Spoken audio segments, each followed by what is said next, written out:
tous qui nous rejoignez sur Immedia, hym.media, pour un nouveau Quantique Planète avec bien entendu un auteur pour son livre. J'ai nommé Jocelyn Morisson. Jocelyn, bonjour à toi. Bonjour Laurent. Très heureux de t'accueillir. On a eu l'occasion tantôt que je t'interviewe, tantôt tu m'interviewes. Enfin, ça a été voilà, un peu le ping-pong, mais c'est pas anodin puisque alors tu as écrit différents ouvrages, Jocelyn, puisque tu es journaliste scientifique à la base, que les différents ouvrages que tu as pu écrire, notamment en collaboration avec Stéphane Alix, avaient trait à tout ce qui a trait à la thématique des expériences de mort imminente, tout ce qui a trait à l'au-delà. Tu écris régulièrement des billets pour le magazine Inexploré de l'INRES.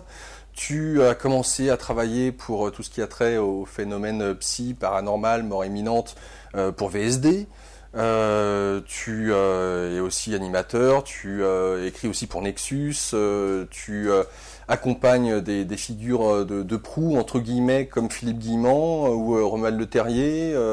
Tu es généralement sur des colloques pour annoncer les différentes personnalités qui s'y trouvent.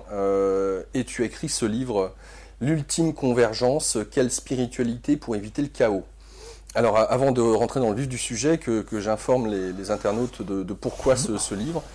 Déjà parce que je te suis depuis Radio Ici Maintenant, alors que tu écrivais pour Nexus, que j'appréciais déjà la manière dont tu écrivais.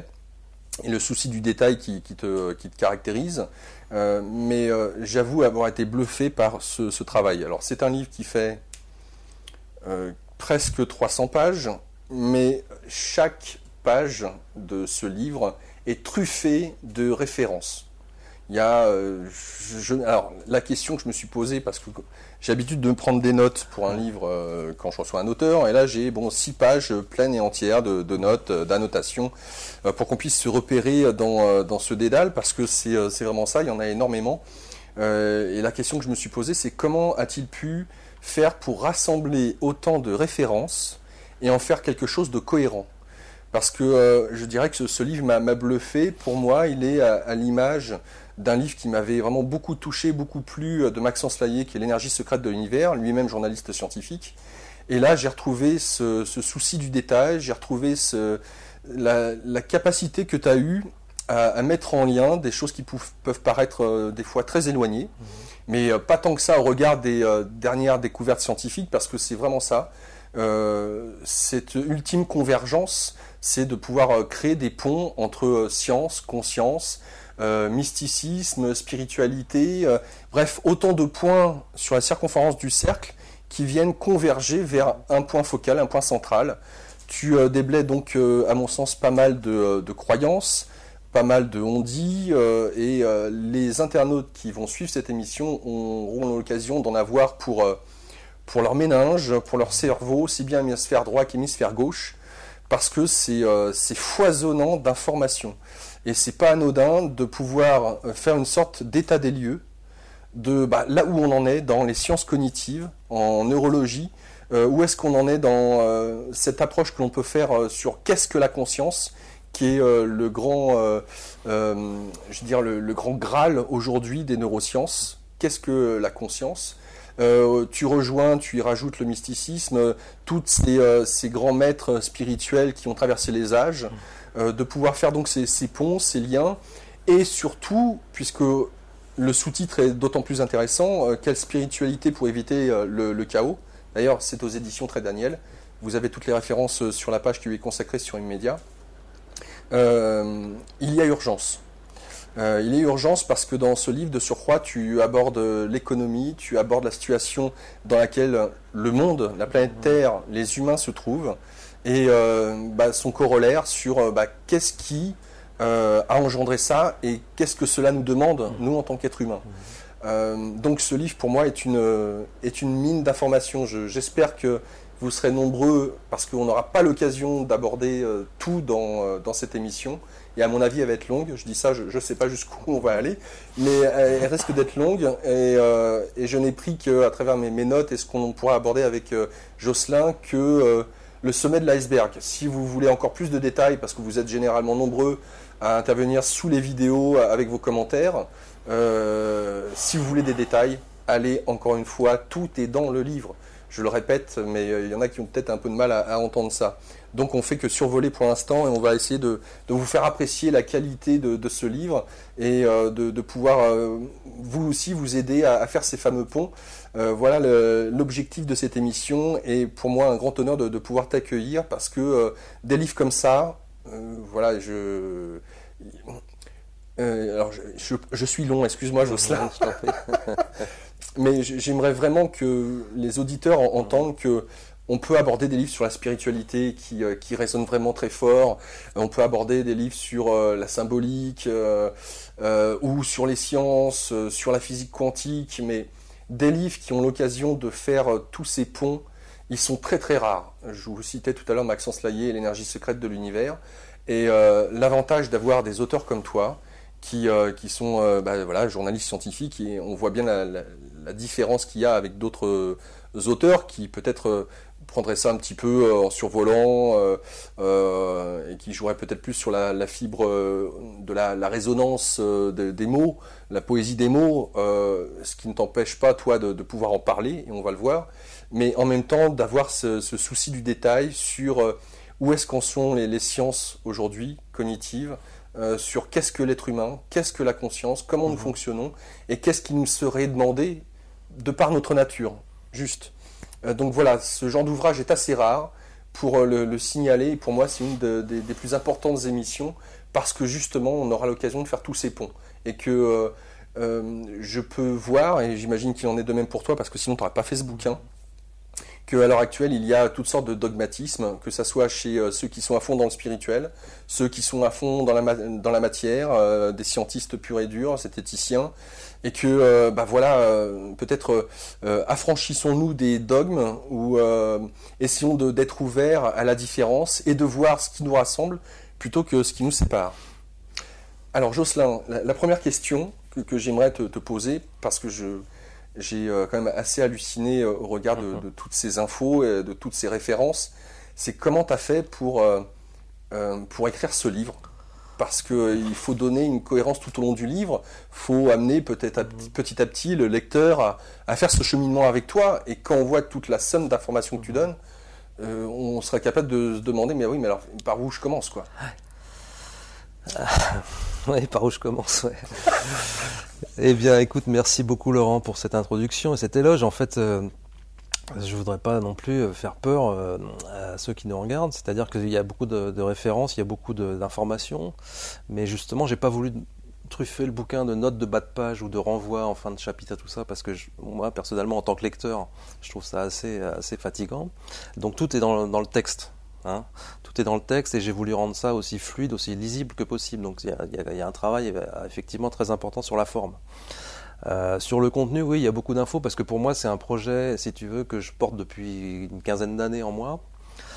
Et c'est mon premier livre vraiment complètement personnel que personne m'a demandé de faire, alors que jusqu'à présent j'ai écrit 7 ou 8 bouquins qui étaient plutôt des commandes ou bien des collaborations, quoi. J'étais co-auteur, ou bien on m'avait demandé de travailler sur tel sujet. Effectivement, j'ai fait 3 livres dans la collection Stéphane Alix sur l'intuition, sur la voyance, sur les expériences de mort imminente.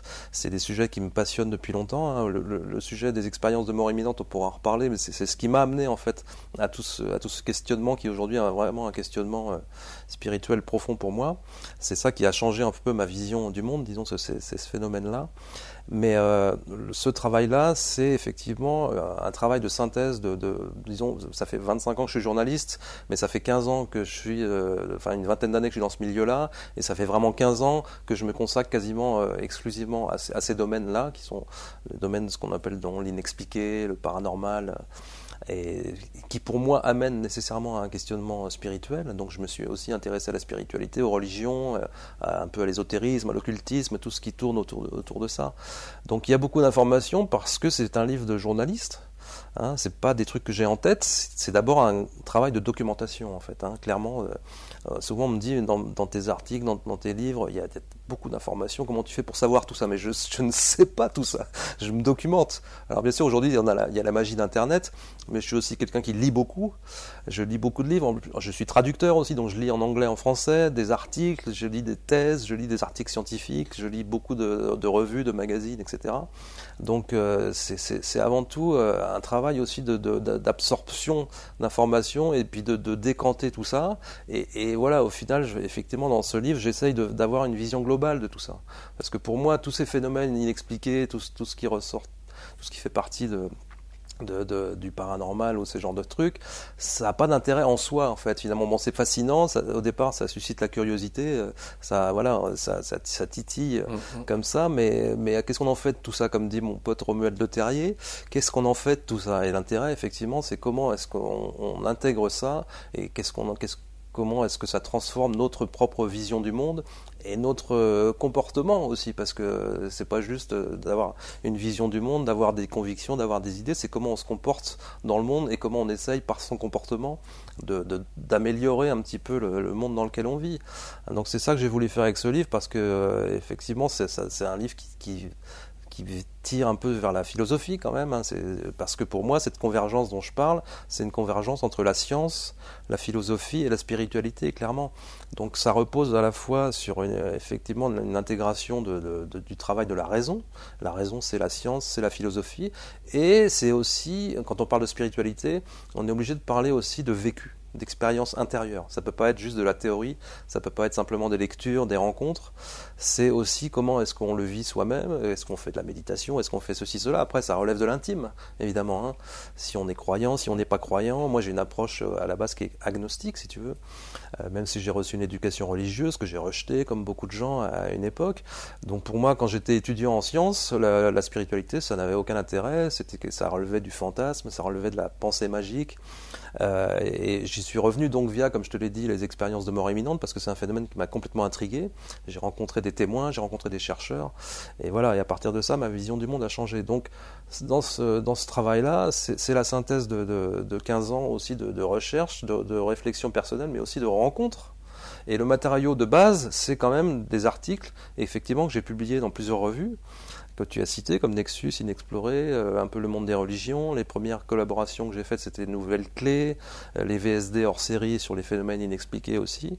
Donc tout ça, c'est des rencontres, des interviews, des rencontres avec des témoins, avec des chercheurs, avec des philosophes, avec des scientifiques. Donc toute cette matière-là, je l'ai retravaillée, j'ai pas voulu la coller brute comme ça, parce que j'aurais pu faire une succession d'articles. Il y a des journalistes qui font ça, hein, et qui collent leurs articles, et ça fait un bouquin au final. Moi, je voulais justement quelque chose qui soit d'abord facile à lire, qui soit pas dans un style trop journalistique non plus, parce que le style journalistique, il est particulier, il est propre à un support.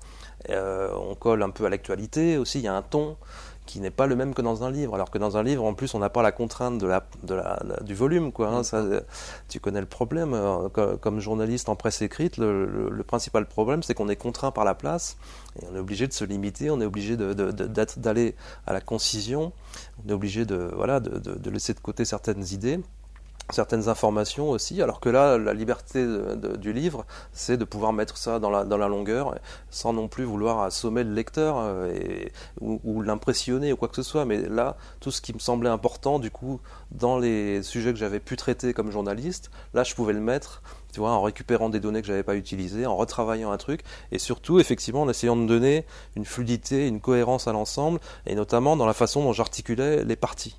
Donc effectivement, il m'a semblé un petit peu incontournable de démarrer par un constat, un état des lieux sur le monde dans lequel on vit, qui est quand même assez anxiogène, déprimant, par plein d'aspects, quoi. Et en même temps, je veux garder un espoir, parce que j'estime que c'est encore possible, que tout n'est pas perdu, quoi.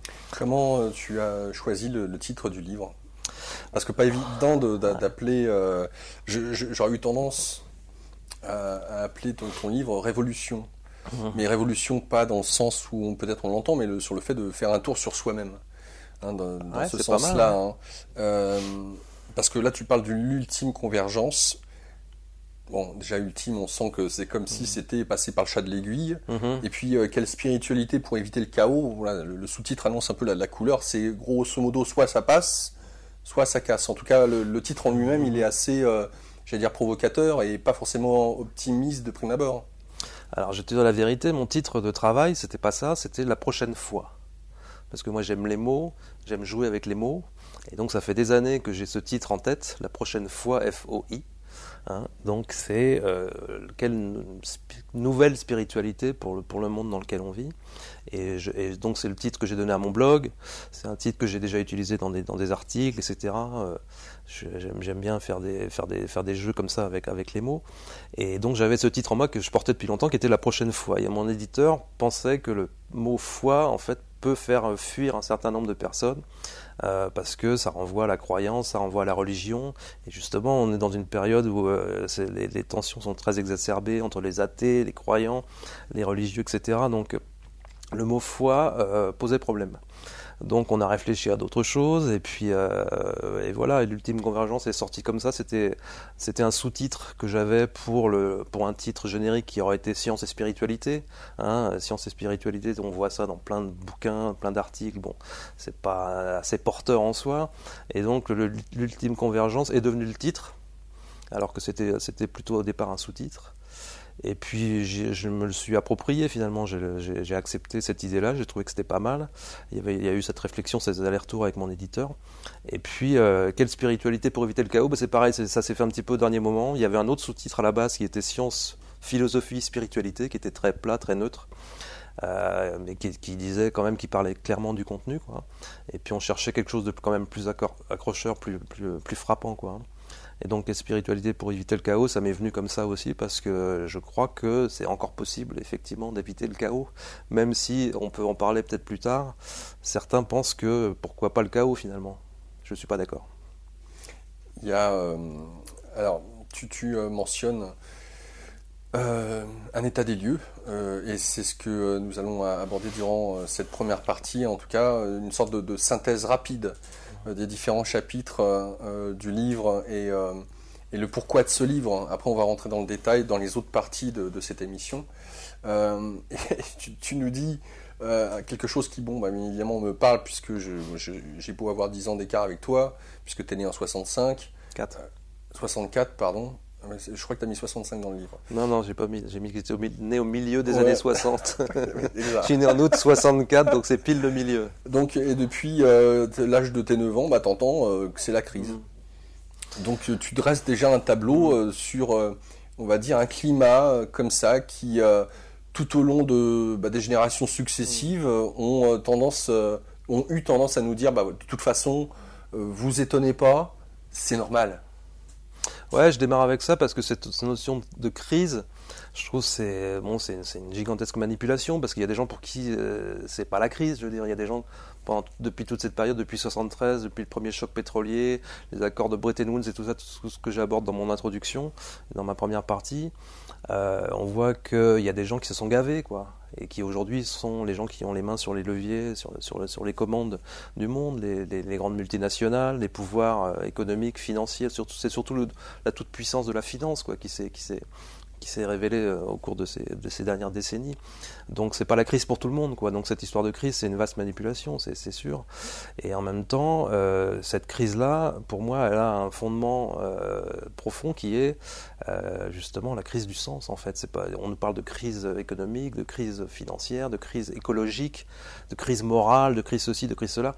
Il y a une seule crise qui est la crise du sens, c'est-à-dire qu'on a perdu complètement de vue qu'est-ce qu'on est, qu'est-ce que la nature humaine, qu'est-ce que nous sommes vraiment en tant qu'être humain. Je pense que c'est ça le questionnement le premier à avoir. C'est d'où venons-nous, qui sommes-nous, où allons-nous, etc. C'est le questionnement gnostique à la base. Donc c'est vraiment ça qui est important, encore aujourd'hui au XXIe siècle, et plus que jamais, de comprendre qui nous sommes. Est-ce que nous sommes juste un corps, de la matière ? Et puis finalement l'activité mentale, l'activité psychique, la conscience, c'est juste un épiphénomène, c'est quelque chose qui émerge de l'activité du cerveau mais qui n'a pas d'existence en soi, qui n'a pas d'existence propre. Ça c'est ce que nous dit la science moderne, quoi, la science contemporaine. Elle a cette vision-là, c'est ce qu'on appelle le paradigme matérialiste. Bon, et nous ne sommes qu'un corps finalement.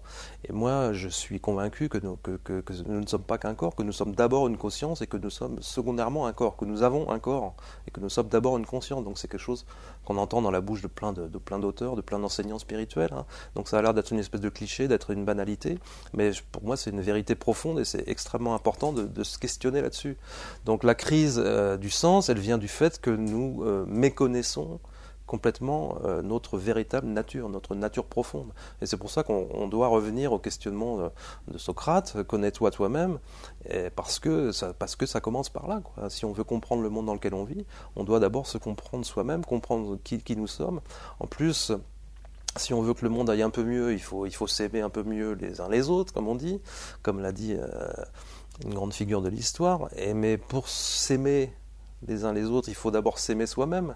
On ne peut pas aimer les autres si on ne s'aime pas soi-même. Et pour s'aimer soi-même, il faut se connaître soi-même, parce qu'on ne peut pas aimer ce qu'on ne connaît pas non plus. Donc ça revient de toute façon à ce questionnement fondamental, qui sommes-nous, et ça revient au connais-toi toi-même. Donc pour moi, c'est vraiment la racine du questionnement spirituel qui est plus que jamais d'actualité, parce que je pense que la plupart des gens soit refusent ce questionnement parce que ils ont peur finalement de ce qu'ils peuvent y découvrir, ils ont peur de leur propre nature, y compris de creuser un petit peu leur vie intérieure, soit simplement parce qu'ils sont sur des rails avec des œillères, et puis que voilà, la vie suit son cours et qu'il faut se battre pour survivre, il faut se battre pour garder son boulot, pour élever ses gamins, etc. Et moi je blâme personne, parce que je sais que c'est difficile pour tout le monde, hein. En plus nous on vit dans un pays riche, pays occidental, on a la chance d'avoir des conditions matérielles qui font que notre vie n'est pas un enfer, hein, alors qu'il y a beaucoup de gens, la majorité des gens sur la planète, il y a la moitié des gens qui vivent sous le seuil de pauvreté, enfin des milliards de gens. C'est quand même, faut quand même se rendre compte de la chance qu'on a, nous, de vivre dans un pays comme ça, comme la France, avec toutes les critiques qu'on peut faire par ailleurs, hein, bien sûr, sur la situation politique, sur plein de choses, et notamment sur la situation économique, financière et tout le tralala, mais c'est quand même une chance inouïe, et pour nous c'est un luxe de pouvoir réfléchir à ça, justement. Donc je conçois que tout le monde ne soit pas en situation d'avoir ce questionnement, cette introspection, et de pouvoir se permettre de faire de la méditation ou ce genre de choses pour mieux se connaître. Donc c'est à nous, quelque part, occidentaux, qui faisons partie d'une espèce d'élite, pas forcément intellectuelle, mais en tout cas matériellement, on est dans des conditions qui nous permettent d'avoir ce luxe de réfléchir. Encore, pour le moment. Ouais, voilà, peut-être que ça durera pas. Ouais, hein. Mais voilà, c'est une grande responsabilité en même temps. On a cette responsabilité-là, je pense.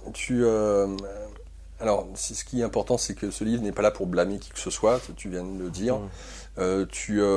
C'est aussi très important de mentionner que dans ce livre, tu abordes aussi bien le point de vue des scientifiques dits matérialistes que ceux qui, au contraire, sont restés plus ouverts et ont abordé des domaines qui, justement, n'ont pas été investigués par ces scientifiques matérialistes.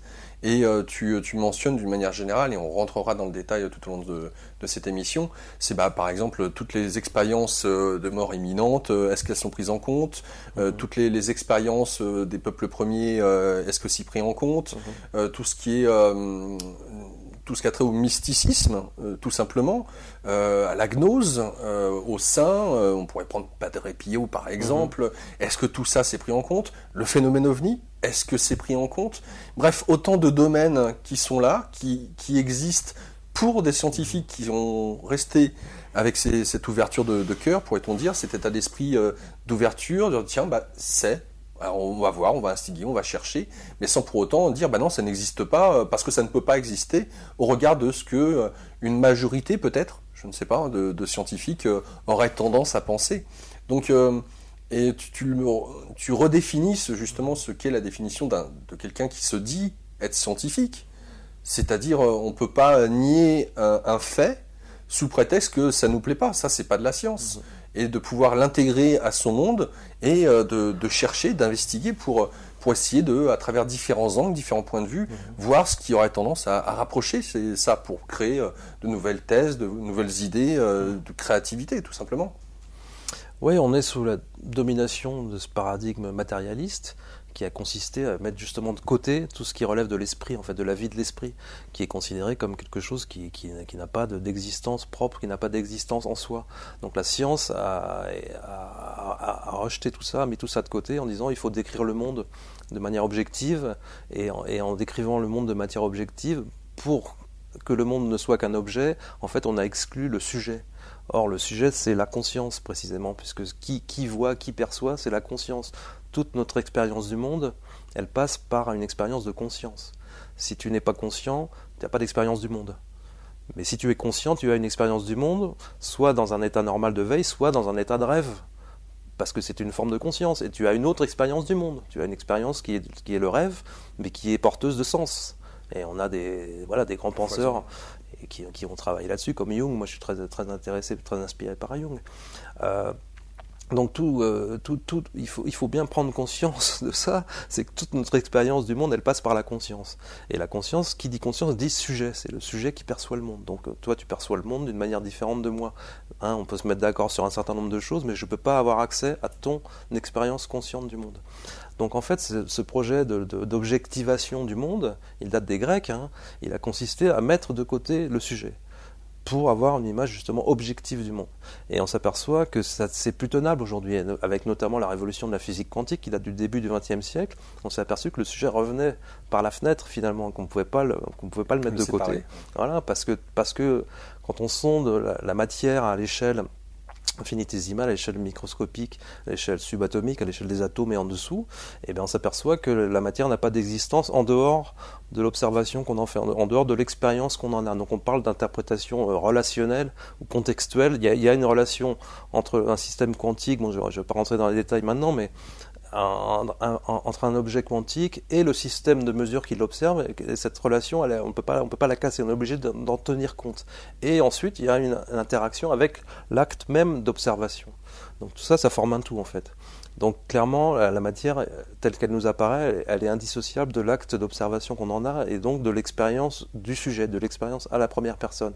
Je me permets de te couper là, parce que j'entends tout de suite ceux qui écoutent, mais encore une fois, on rentrera dans le détail, sur cette idée que de toute façon, ce que tu dis est peut-être valable d'un point de vue infinitésimal, mais que dans notre réalité, on constate que les règles changent, et que ce n'est pas pareil, et que c'est de faire justement des amalgames ou des raccourcis extrêmes en se servant de la physique quantique pour arriver à ce genre de résultats ou de concepts.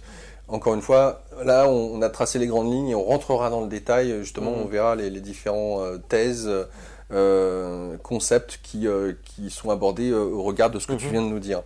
Alors, il y a une chose qui est vraiment intéressante, la manière dont tu abordes justement cet état du monde. Tu mentionnes justement que cette crise financière, économique, écologique, sociale, morale, politique, donc spirituelle, et donc à travers toutes ces différentes étiquettes que je viens d'énumérer, c'est que des dogmes. C'est que des étiquettes, des écoles de pensée qui ont un point commun, c'est cet ultralibéralisme.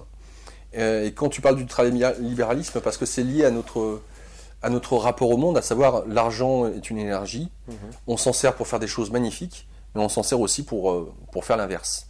Et force est de constater que cette énergie créatrice qui est l'argent nous a amené dans une direction qui a servi, on va dire, une certaine morale. Donc on en revient à des dogmes, une certaine morale, une certaine idée du monde qui se veut, tiens, l'homme est un nous pour l'homme. L'homme est une machine. La conscience, d'ailleurs, si elle existe, ne peut être que dans le cerveau. Toutes ces idées que, de toute façon, on ne peut rien changer au système tel qu'il est. Que ça fait depuis la nuit des temps, Babylone, etc., que ça fonctionne comme ça. Donc, tout ce qui pourrait être envisagé de différent n'est de toute façon qu'une idée gentillette peut-être, mais ne peut pas être mise en pratique, sinon ça se saurait depuis plus de 2000 ans. Donc, la question que j'aimerais te poser suite à ce que je viens de dire, c'est est-ce que, grosso modo, on nous a vendu une super bonne com, avec des gens qui nous ont vendu des concepts qui servaient des idées, mais juste des idées comme des publicitaires, mais que cela ne repose strictement sur rien, si ce n'est peut-être la croyance que l'on a que ce qu'on nous a vendu, bah, il n'y a que ça qui existe. Ouais, c'est très juste comme analyse, c'est une très bonne com, c'est sûr, parce qu'il y a des gens qui savent très bien profiter de ça, parce que ils profitent du fait que la plupart des gens ne s'interrogent pas ou n'ont pas le luxe, comme je disais tout à l'heure, de s'interroger finalement.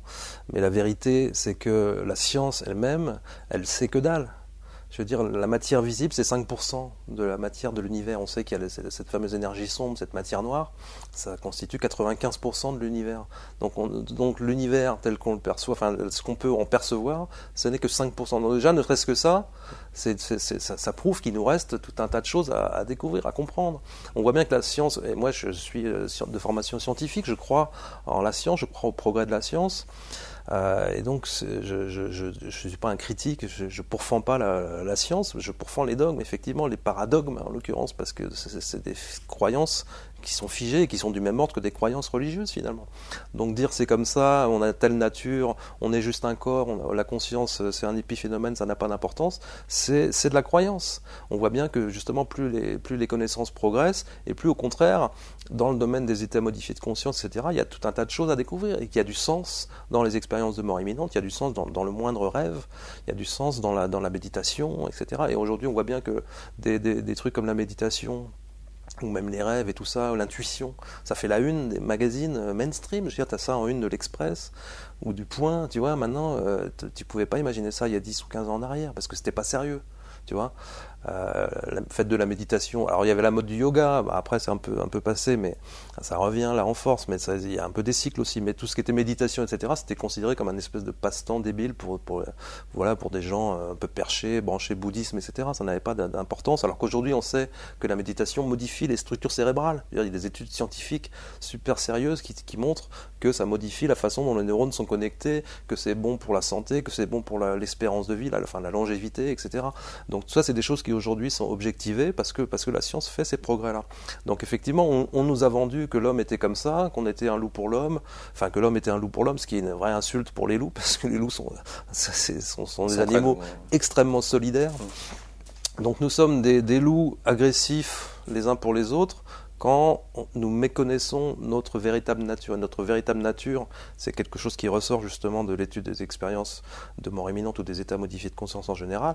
Notre véritable nature, c'est au contraire d'être complètement interconnecté, interdépendant, solidaire par nature, parce que justement nous sommes reliés par des liens qui sont des liens de nature subtile, que la science doit découvrir encore, effectivement, qu'elle n'a pas mis au jour, mais nous sommes fondamentalement reliés les uns aux autres.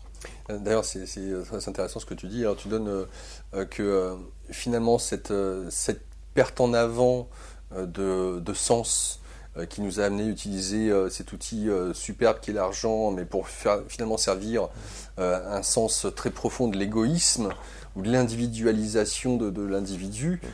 Tu nous donnes l'exemple d'un film, il y en a eu plein, hein, Le Loup de Wall Street, mais toi, tu as choisi The Big Short, qui est exactement la parfaite illustration de ce que nous est vendu hein, dans la société. Hein. Donc c'est tiré d'une histoire vraie. On précise, ouais. Tu nous fais peut-être un petit descriptif. Le Big Short. Tu aurais pu choisir, il y en a plein hein, sur les forfaits de Wall Street, donc pourquoi celui-là? Le Big Short, ça raconte l'histoire de la crise des subprimes, et c'est tiré d'un roman réaliste, effectivement, d'un auteur qui s'appelle Michael Wolff, je crois de mémoire.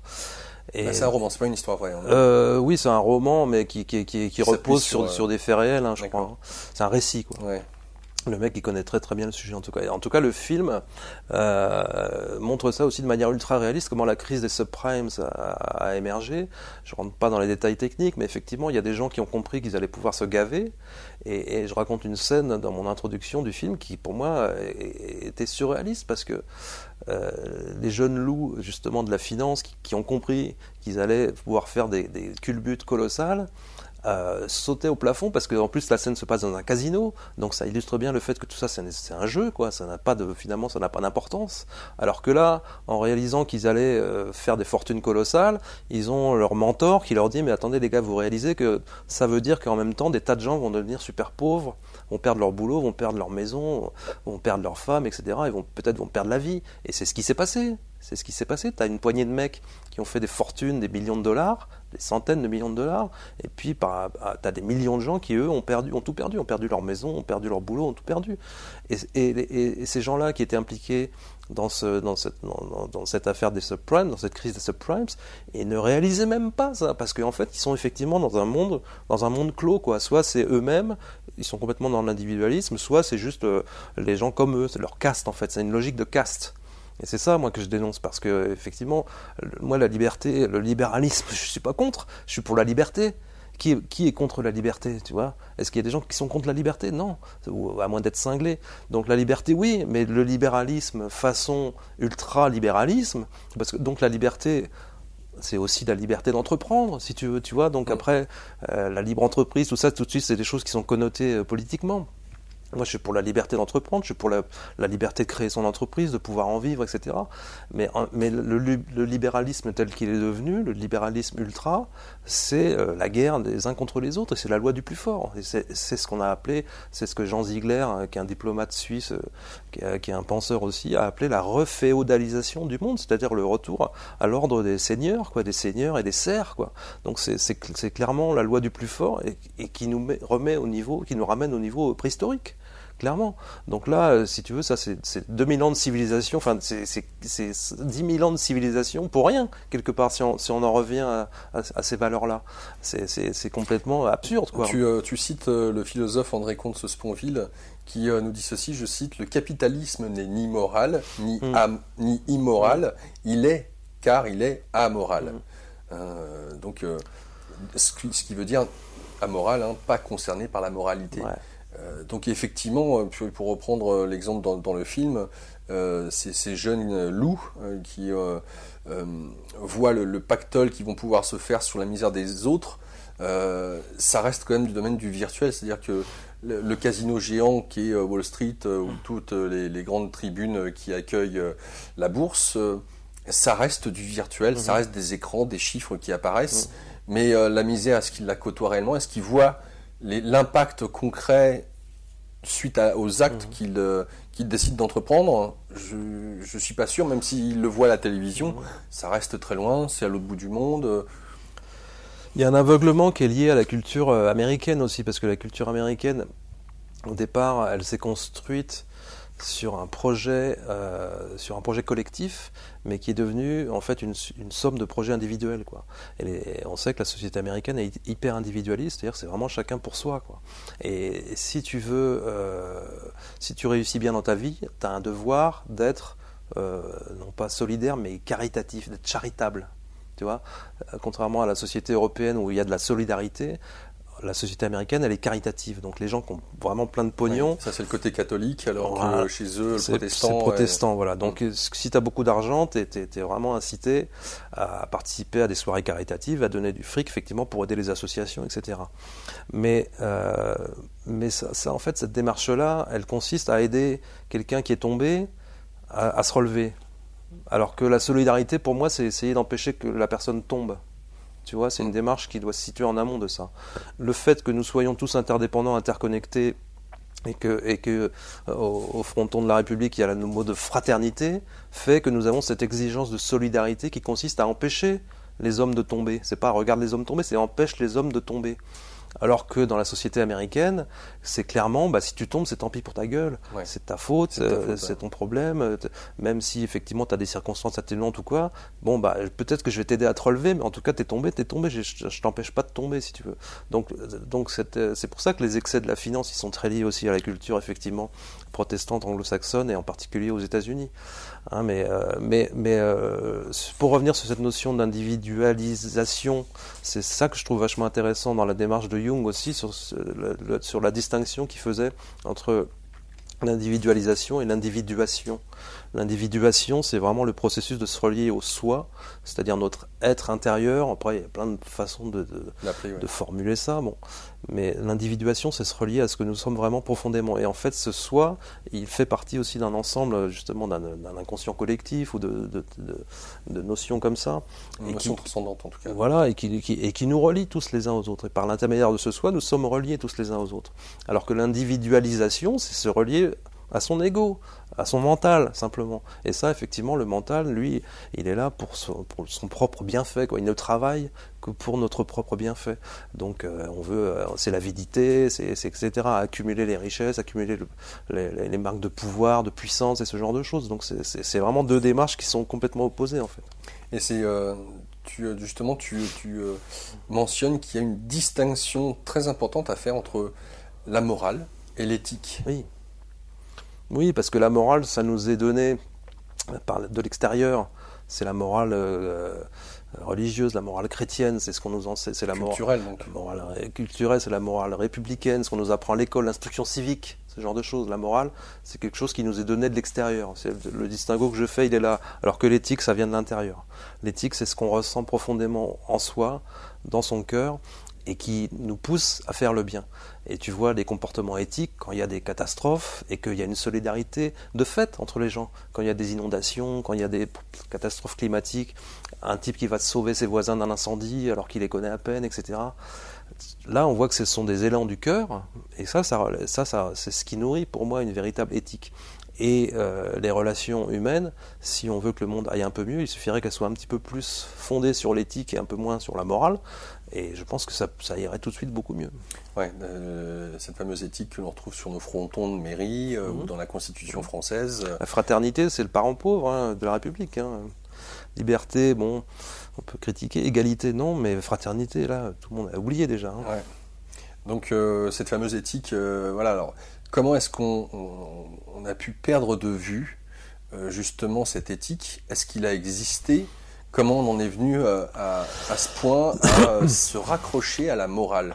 Parce qu'aujourd'hui, tu parlais de faire un bond en arrière, tu as cité Ziegler, et effectivement, j'aurais personnellement, on va parler pour moi, le sentiment que autour de moi, avec ce communautarisme exacerbé, et même sur Internet, je regarde par rapport aux interviews que je réalise, les commentaires, des fois on a le sentiment qu'il y a à nouveau cette moralisation qui arrive et qui juge.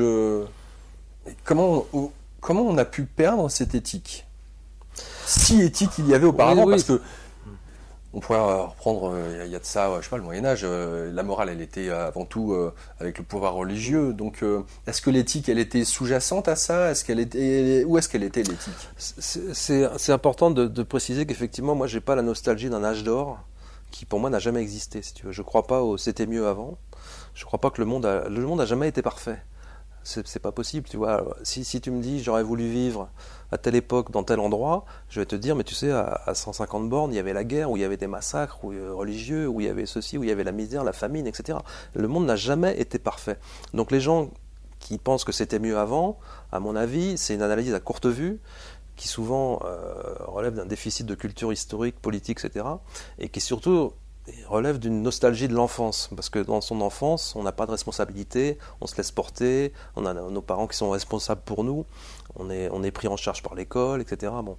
Et on est dans l'insouciance, on n'a pas de problème, quoi. Et donc, le fait de repenser à son enfance, on se dit, mais c'était mieux avant, effectivement, mais c'était mieux quand j'étais irresponsable, quand j'étais responsable de rien, quand j'étais insouciant, c'était mieux avant. Mais le monde n'a jamais été parfait, il n'a jamais été tel qu'on... Alors, on peut dire que ça dégénère quand même depuis quelques décennies, parce que justement, il y a une hausse des inégalités qui sont dues à ces excès du libéralisme, à ces excès de la finance et du capitalisme débridé, quoi. On peut dire qu'il y a quand même une espèce de régression. Mais si on prend des échelles longues de temps, il y a des chercheurs qui ont montré qu'en fait, il y avait beaucoup moins de conflits, il y avait beaucoup moins de guerres, il y avait beaucoup moins de violence de manière globale, même d'agressions sexuelles, etc. Tout ça, ce sont des courbes qui sont en baisse, finalement.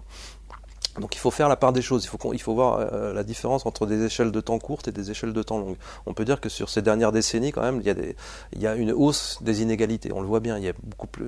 mais tout ça, c'est pas parce que les pauvres deviennent plus pauvres, c'est parce que eux, ils sont déjà au plancher, c'est parce que les riches deviennent plus riches. Donc en même temps, je ne veux pas avoir un discours anti-riche, parce que c'est beaucoup trop caricatural, c'est beaucoup trop manichéen comme truc.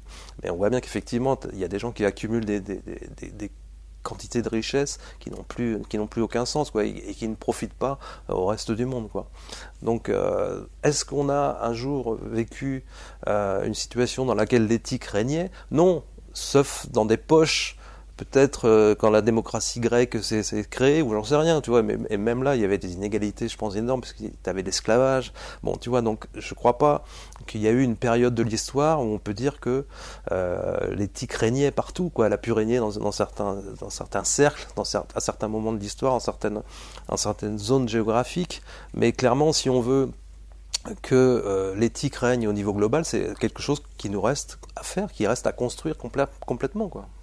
Donc, la première erreur dont tu me dis dans laquelle il ne faudrait pas tomber, c'est justement de croire que ce mode de fonctionnement, donc l'homme est un loup pour l'homme, hein, il serait inhérent à la nature humaine. Parce que en tant qu'animateur radio, je l'ai entendu aussi de nombreuses fois. Hein, et comme tu l'as dit, donc c'est pas tant que ça, c'est que c'est une lutte de caste. Et que c'est l'œuvre vraiment d'une élite minoritaire. Deuxième erreur, c'est de croire que l'humanisme est la valeur la mieux partagée de l'humanité. Parce que tu nous dis justement que l'humanisme en question, ça équivaut au triomphe de l'individualisme. Alors, tu as cité ce qui vient appuyer les propos Jean Ziegler avec la reféodalisation, et tu as en même temps cité Stiglitz, Joseph, avec le triomphe du cynisme. Et on en revient au fameux film sur Wall Street. C'est vraiment ça, c'est-à-dire que les CDS, les crédits des faux swaps, il n'y a pas plus cynique que de se faire un max de blé sur la misère des gens et de surcroît sur le fait qu'on va parier et qu'ils vont paumer leur baraque. C'est quand même énorme, il n'y a pas plus cynique que ça. Et Stiglitz est bien placé pour en parler parce que c'est un prix Nobel d'économie. Il a été conseiller de Clinton, etc. On ne peut pas dire non plus que c'est un ultra-gauchiste. Mais lui-même, je pense qu'il est redevenu très, très critique sur ce système-là parce qu'il s'est rendu compte que c'était complètement inhumain, quoi. L'humanisme n'est pas la valeur la mieux partagée par l'humanité, non, c'est sûr, parce qu'il y a plein de gens qui ne veulent pas cette notion de vivre ensemble. Ils ne veulent pas ça parce qu'ils considèrent que les autres n'ont pas de valeur, les autres personnes, la plupart des habitants de la planète ont moins de valeur qu'eux-mêmes, et que donc ils préfèrent privilégier un vivre entre nous, qui est une logique de caste, donc c'est ce que je disais tout à l'heure. On a l'impression que tout le monde veut la paix et veut l'harmonie entre les hommes, mais non, il y a une poignée de gens qui veulent pas ça, qui veulent juste profiter, amasser et vivre dans une espèce de château, tu vois. Alors, par rapport à ça, autant on va rentrer un peu plus en profondeur, mais on parlait de cynisme. C'est-à-dire que pour ceux et celles qui t'écoutent, on pourrait se dire, mais non, attends, Jocelyn, c'est pas possible. C'est-à-dire que cette fameuse caste-là, ces gens-là, ils vivent sur la même planète que nous. Ils sont pas sur Mars, pour l'instant. Bon. C'est-à-dire que l'air qu'ils respirent, c'est le même que le nôtre. Alors peut-être qu'ils ont un certain moyen pour manger bio, non-stop, aller se fournir auprès du must au niveau de l'alimentaire, au niveau de la santé, ok, mais avec ce qui se passe sur Terre, le changement climatique, ou encore le fait que la biosphère est en train l'augmentation des tornades, l'augmentation de l'activité sismique, volcanique, la pollution des mers, et puis là, puisqu'on est fin mars, on a pu voir là récemment justement qu'on a perdu 40% des espèces d'animaux, insectes confondus, en l'espace de 60 ans. Donc, cette urgence... Ouais, ça leur fait rien aux cyniques, ils s'en foutent de ça. Mais c'est un aveuglement, clairement, c'est une fuite en avant, et c'est un aveuglement, c'est une vision complètement à court terme, en disant j'amasse, et je mets à l'abri éventuellement la génération de mes enfants, et puis après, advienne que pourra, quoi. C'est sûr. Et en même temps, je pense que ça, c'est motivé par une réaction de peur, hein, fondamentalement.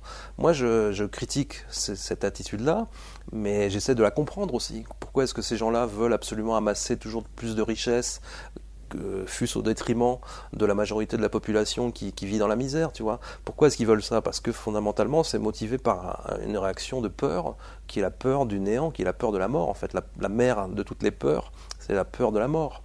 Hein, parce que la peur de la mort, c'est celle-là qui nourrit la peur de manquer, la peur d'être malade, la peur de perdre ses proches, etc. Donc la peur fondamentale de toutes les peurs, c'est la peur de la mort. Oui. Et je pense que c'est ça, c'est cette pulsion de mort, on pourrait dire, qui motive justement cette avidité en fait. C'est ça qui est marrant, c'est que cette pulsion, enfin cette fameuse peur primordiale, donc peur de la mort, engendre une pulsion de mort, Ouais. c'est-à-dire vraiment de suicide, de scier la branche sur laquelle on est assis. Oui, ouais, parce qu'à long terme, c'est ça. Ouais. Mais tu le mentionnais sur l'individualisation, parce que finalement c'est la gloire de l'ego, de l'individualisation, et que ce qui est comique, c'est que l'ego pense toujours que tout est sous contrôle, et on va aborder bien entendu le transhumanisme, avec cette idée de, bon, c'est pas grave, de toute façon on aura la technologie qui nous permettra effectivement soit d'aller sur Mars, soit au contraire de pouvoir transférer la conscience d'un individu qui n'est que dans le cerveau, bien entendu, au sein d'un robot homme-machine.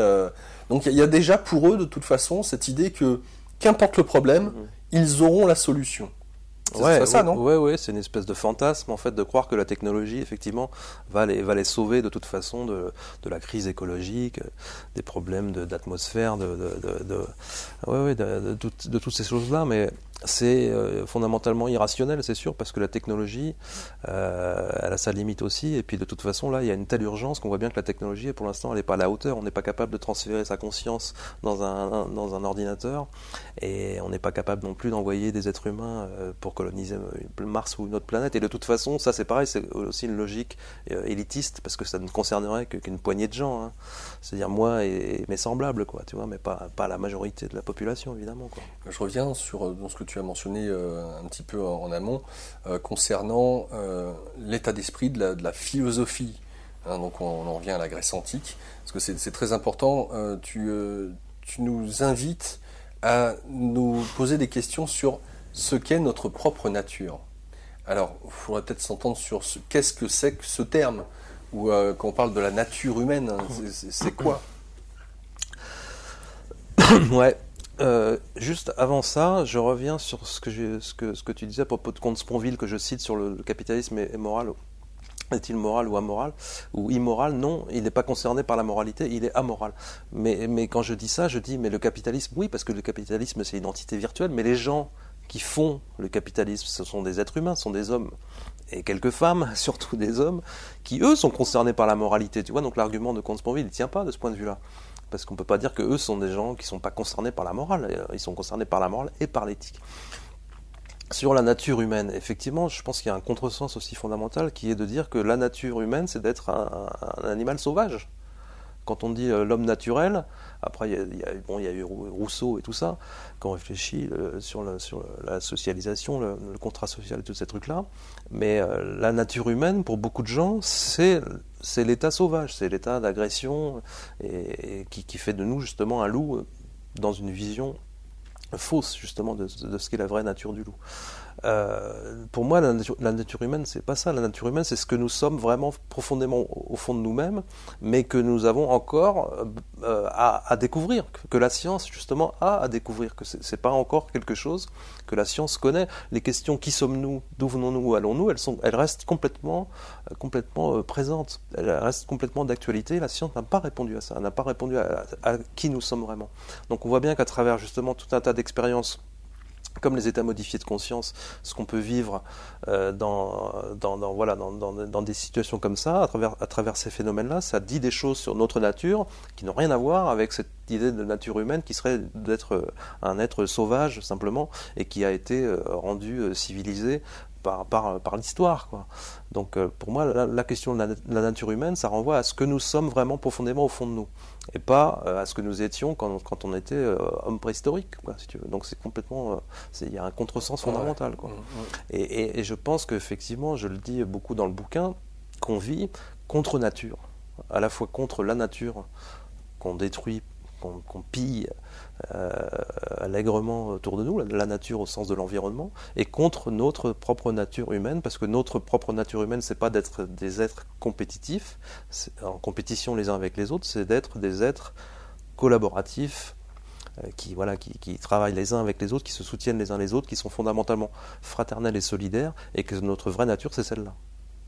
Alors, d'où cette idée vient-elle? Est-ce que, justement, puisqu'on parlait de la philosophie avec la Grèce antique, et puis cette fameuse phrase qu'on voit sur le fronton de Delphes, du temple de Delphes, connais-toi toi-même et tu connaîtras l'univers et les dieux. Alors même si on ne sait pas de qui elle est, qu'on suppute qu'elle soit attribuée à Aristote, cette phrase-là, tu l'as reprise comme étant fondamentale. Et j'ai trouvé magnifique la manière dont tu l'as décortiquée. Parce que au-delà de de la culture, puisqu'on parle de la nature humaine, tu nous dis, cette fameuse phrase « Connais-toi toi-même et tu connaîtras l'univers et les dieux », elle nous amène à une existence qui a du sens, tout simplement. Puisque dès le moment où on n'a pas répondu à la question « Qui sommes-nous, d'où venons-nous et où allons-nous ?», on ne peut pas être à même de pouvoir vraiment définir et répondre à cette fameuse question du « Connais-toi toi-même », en tout cas de l'invitation, parce que c'est vraiment une invitation. Et que ne serait-ce que de se poser ces 3 questions, nous invite à forcément donner du sens sur l'existence qu'on soit sur cette terre, et à quoi on sert, et vu que de toute façon on a tué Dieu, dans une certaine mesure, enfin j'entends avec la Révolution française, et on y reviendra un peu plus dans le détail, mais le scientisme a fini d'achever le fait que Dieu puisse exister dans notre société, même s'il y a un regain, encore une fois on y reviendra dans le détail, mais que ces 3 questions fondamentales, ne serait-ce que de se les poser sans pour autant avoir de réponse, mais d'être dans cette quête de sens, nous amène à nous repositionner tout simplement comme étant plus que cette individualisation dont tu parlais. Et j'ai trouvé ça admirable que tu puisses amener cette réflexion sur la connaissance. Sans cette connaissance, impossible de s'aimer, car on ne peut aimer que ce que l'on connaît. Ben oui, bien évidemment. Qui est l'autre ? Et dans cette altérité, qui je suis ? Alors quand on parle justement d'aimer l'autre, donc de porter attention à l'autre, donc on parle d'amour. Et c'est là où justement tu fais ces fameux ponts avec les grandes philosophies partout à travers le monde, et sans pour autant parler de philosophie, parce que on pourra parler des religions dans les autres parties des émissions, et qu'est-ce qu'il y a de sous-jacent à ces religions? Est-ce qu'elles relient? Est-ce qu'elles font réellement leur fonction de ce pourquoi elles existent? Et que sans l'amour, alors qu'on nous l'a chanté, qu'on l'a dessiné, peint, sculpté, bref, tout est amour. Nous a-t-on entendu dire, eh bien ouais, mais qu'est-ce que c'est que cet amour?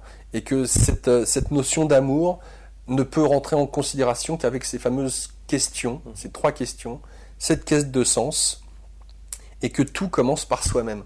C'est-à-dire que, parce que là on en est juste à l'intro, et je suis un peu long, et je suis désolé, tu l'as dit tout à l'heure, mais je le reprends pour vraiment insister dessus, pour voir ce cheminement. On ne peut pas aimer l'autre si on ne s'aime pas. Et j'aimerais vraiment que pour tous ceux et celles là qui sont à l'écoute, de pouvoir ancrer en vous un peu comme des mantras quelque part, l'importance de cette conceptualisation que on ne peut pas aimer l'autre. Et quand on voit justement tous ces communautarismes, ces dogmes qui peut-être aujourd'hui, sous la pression de la peur, surgissent, on ne peut pas justement... dès le moment où on se sent en colère vis-à-vis de l'autre, dès le moment où on fustige l'autre, dès le moment où on juge l'autre, sur le fait que je le renie, que je refuse d'apprendre à le connaître, c'est des parties de moi que je n'aime pas forcément. Parce que dès le moment où je m'aimais, si je m'aimais en tout cas, je serais à même de pouvoir donner à l'autre cet amour. Or, puisque je lui donne pas, c'est que forcément je ne m'aime pas. Et tu parlais de Jésus sans le nommer, qu'il ait existé ou non, en tout cas, c'est bon, puisque c'est encore un débat, mais on s'en fout. C'est le message qui est véhiculé qui est vraiment important. Et découvrir au final que l'autre, c'est moi. Et que ce simple cheminement de pensée peut totalement révolutionner tout. Et tu cites, bien évidemment, enfin, je veux dire, encore une fois, tout est là sous nos yeux, c'est de retrouver cette éthique nous permet de retrouver ce fameux sens. Tu cites, voilà, j'ai un trou, cet Indien avec ses lunettes Gandhi. Oui, bien sûr, il faut être le changement que l'on veut voir dans le monde, ouais, ça c'est incontournable. Ouais. Alors, bon, excuse-moi, encore une fois, j'étais un peu long, mais pour moi, je tenais vraiment à insister là-dessus. Est-ce que tu souhaites revenir sur justement ces quelques mots, propos que j'ai pu redonner? Tu as très bien dit les choses, parce que c'est effectivement, je mets dans ce paragraphe en relation cette phrase « Connais-toi toi-même » avec les phrases de l'Évangile « Aimez-vous les uns les autres comme je vous ai aimé. Et je rajoute justement tout ce qui est entre parenthèses, en fait, parce qu'on ne connaît que le début, hein, comme quand tu dis connais-toi toi-même et tu connaîtras l'univers et les dieux. Quand Jésus dit aimez-vous les uns les autres, c'est entre parenthèses, enfin, il y a une suite, c'est comme je vous ai aimé. Et puis il y a une autre citation aussi de Jésus que j'utilise dans ce passage-là. Et effectivement, on ne peut pas aimer l'autre si on ne s'aime pas soi-même. Et on ne peut pas s'aimer soi-même si on ne se connaît pas soi-même. Donc on est obligé de commencer par là. On est obligé de commencer par là. Et la grande illusion, aujourd'hui, c'est de croire que la science nous dit qui nous sommes, que la science a compris ce que c'était qu'un être humain, ce que c'était que la nature, ce que c'était que la matière, etc. Comme je disais tout à l'heure, on ne connaît que 5% en fait de la composition de l'univers. La matière visible, ce n'est que 5%, mais c'est la même chose avec l'homme. Je veux dire, le cerveau, tous les jours, on découvre des trucs sur le cerveau. Le cerveau, c'est un grand mystère. On sait, mais comme on sait déjà beaucoup de choses, hein, depuis que la science existe, on a accumulé une somme de connaissances colossale. On a fait des progrès fabuleux. On a pu faire des choses merveilleuses en termes technologiques, etc. Bon. Et la médecine sauve des vies, je veux dire, tu vois, je sais pas un discours anti-scientifique du tout, au contraire, quoi. Mais il faut bien se rendre compte que ce qu'on ignore, c'est peut-être beaucoup plus vaste, c'est incommensurablement plus vaste que ce qu'on connaît. C'est tout à fait possible, ça, alors qu'on vit avec l'illusion inverse. Je pense que la plupart des gens vivent avec l'idée que qu'on sait l'essentiel, qu'on sait la majorité de ce qu'il y a à savoir, et qu'il reste 2-3 mystères à éclaircir, tu vois. Et c'était l'erreur qu'ont fait les scientifiques au début du XXe siècle, quand on a découvert la physique quantique. Hein. Les mecs disaient c'est fini, la physique est finie, il n'y a plus rien à trouver. On a trouvé l'essentiel, même après Einstein. Hein. Mais je crois que les mecs disaient ça avant Einstein. Donc il y a eu la révolution d'Einstein, la révolution de la relativité et la révolution quantique qui complètement modifié notre perception du monde.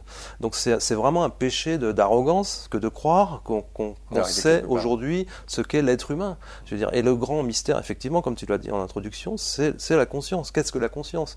Est-ce que la conscience, c'est simplement le produit de l'activité du cerveau, le produit des échanges électrochimiques entre les neurones, ou est-ce que c'est quelque chose d'autre? Et moi, je suis persuadé, aujourd'hui, j'ai la conviction que c'est quelque chose d'autre, et qui, en l'occurrence, est en fait la toile de fond du monde.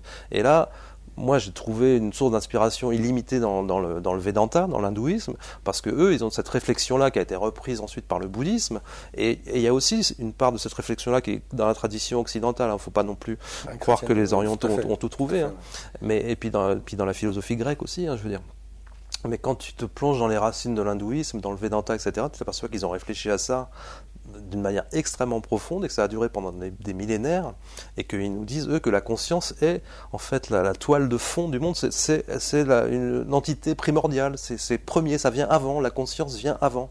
Donc c'est pas la conscience qui émerge de la matière, c'est la matière qui émerge de la conscience. Donc là, c'est un renversement de perspective complètement radical que effectivement peu de gens sont prêts à faire comme ça, simplement parce qu'un mec comme moi ou toi, on va leur dire, quoi. Effectivement, il faut le vivre, il faut le ressentir, et ça passe par de la lecture, ça passe par de l'introspection, ça passe par de la documentation et de l'expérience vécue, quoi. Parce que je me permets, parce que tu posais la question du titre de ton livre à cette nouvelle foi, ou la prochaine fois. Pardon, et tu nous dis justement que pour répondre à cette fameuse question, ou ces 3 questions, nous amènent à nouveau en quête du sens. Donc déjà, il faudrait se remettre en marche de cette quête du sens en enlevant l'idée qu'on est déjà arrivé quelque part. Donc ça, c'est le premier point. Et tu nous dis qu'il y aura à nouveau un acte qui ne sera pas tant basé sur la foi, une nouvelle foi, mais un acte qui sera soumis à l'œuvre de la raison, avec justement cette démarche scientifique qui vient s'associer à toute cette vision spirituelle. Alors tu parlais du Vedanta, le bouddhisme, le taoïsme, le zen, toutes ces différentes philosophies, approches de mystique, de saint, et de voir toutes ces expériences de conscience qui ont été exacerbées, qui ont été mises en lumière, et de voir que c'est à travers la raison et la science, mais appliquée dans le bon sens du terme, si je puis dire, qui là nous permettra de nous revoir différemment, ou de nous considérer différemment. Ouais, parce que j'essaye de ne pas opposer l'un et l'autre, j'essaye de pas avoir une vision binaire et exclusive des choses.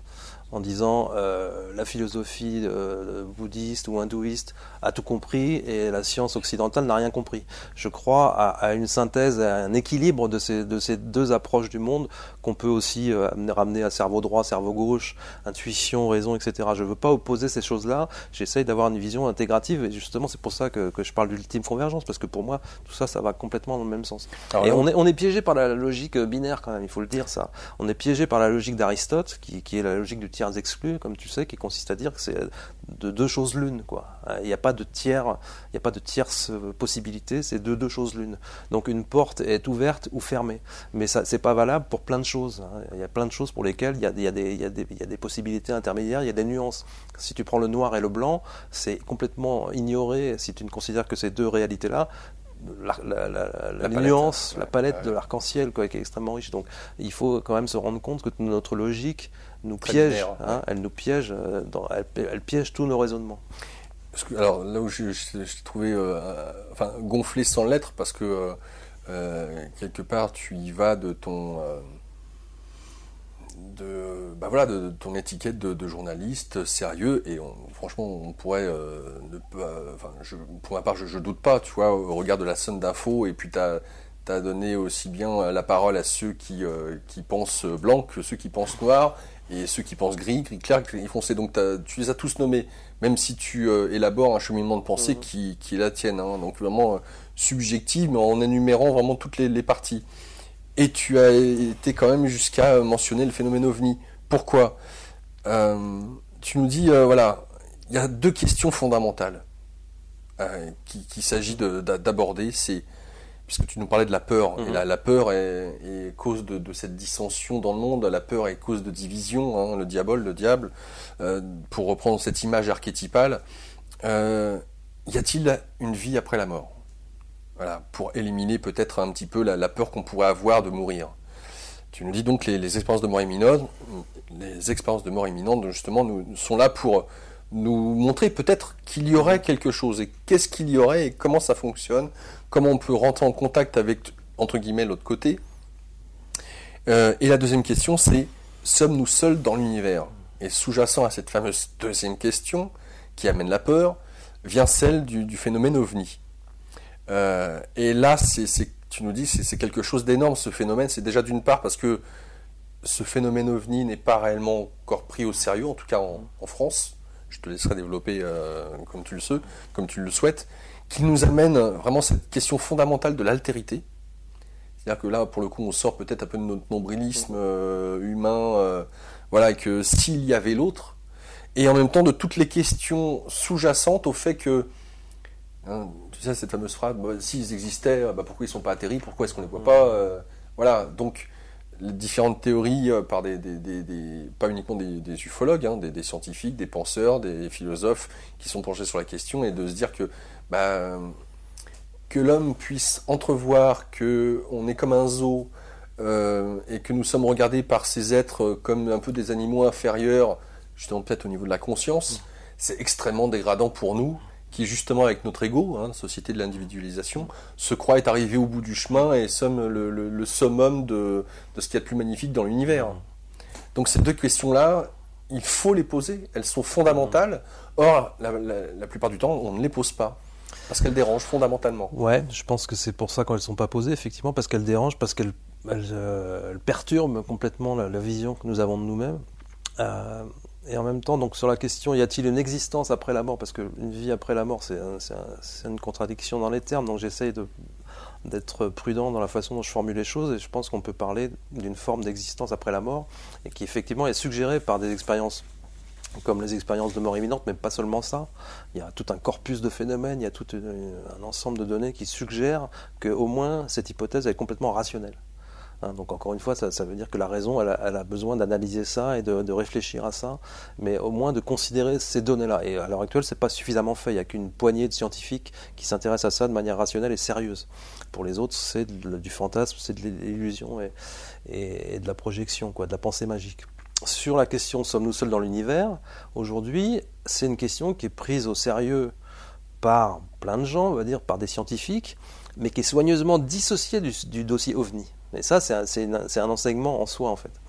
Depuis quelques dizaines d'années, on découvre des exoplanètes en masse, mais en fait, nous, on vit encore comme au Moyen-Âge, comme si on était au centre de l'univers. Je veux dire, officiellement, pour toutes les pouvoirs, les institutions en place, on est la seule forme de vie intelligente dans l'univers. Donc c'est une conception complètement moyenâgeuse du truc, alors qu'on sait que statistiquement, aujourd'hui, bon, si tu demandes à des astrophysiciens, ils vont te dire que statistiquement, c'est fort probable qu'il y ait de la vie ailleurs.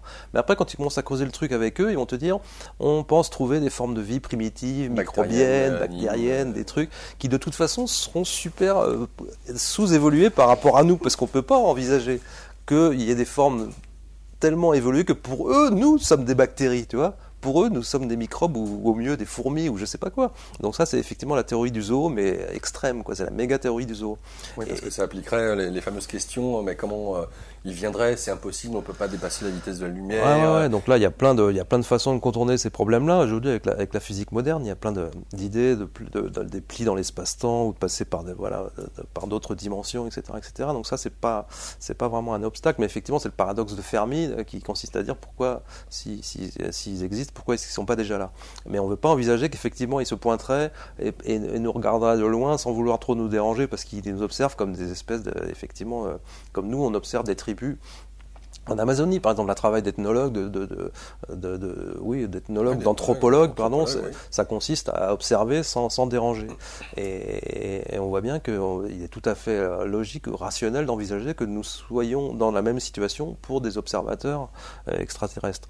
Donc, cette hypothèse de la vie extraterrestre, elle est extrêmement logique et rationnelle scientifiquement, d'un point de vue scientifique pur et dur, mais en même temps, on tient soigneusement à l'écart le dossier OVNI, qui lui est trop dérangeant, parce que là, ça veut dire qu'effectivement, il y a déjà des civilisations plus développées que nous, qui ont une technologie qui n'a rien à voir avec ce que nous, on est capable de faire. Et aujourd'hui, par contre, le dossier OVNI, il prend de plus en plus de consistance. Je veux dire, là, il y a un dossier qui vient d'éclater, comme quoi le Pentagone a mené un programme de recherche pendant plusieurs années à coût de millions de dollars, et ils ont récemment déclassifié des vidéos où on voit effectivement qu'il y a des objets qui sont fuyants, qui dépassent largement les capacités de poursuite des avions de chasse et ce genre de choses. Donc on sait, et puis il y a eu plein de bouquins, je veux dire plein de témoignages qui montrent que c'est extrêmement crédible de penser qu'on est effectivement sous contrôle, sous observation. Alors après, du coup ça ouvre des perspectives colossales, quoi. Est-ce qu'on est simplement observé, ou est-ce qu'on est carrément sous contrôle, est-ce qu'on est leur création, enfin je veux dire, là après ça ouvre des portes colossales dans lesquelles moi je veux pas rentrer, si tu veux, mais j'essaie de poser le questionnement de base quand même, pour inciter chacun quand même à se questionner aussi sur le fait que c'est ridicule de se croire seul dans l'univers, seule forme de vie intelligente dans l'univers. Ça déjà en soi c'est ridicule, donc il faut effectivement prendre un peu de recul et puis faire taire un petit peu son ego à ce niveau-là, quoi.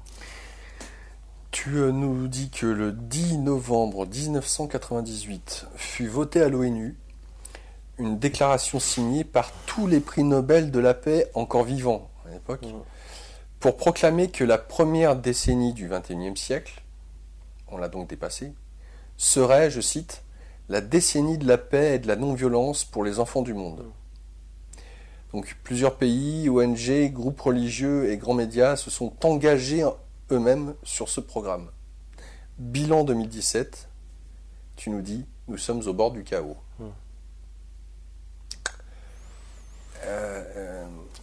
Suite à ce que nous avons dit, c'est-à-dire que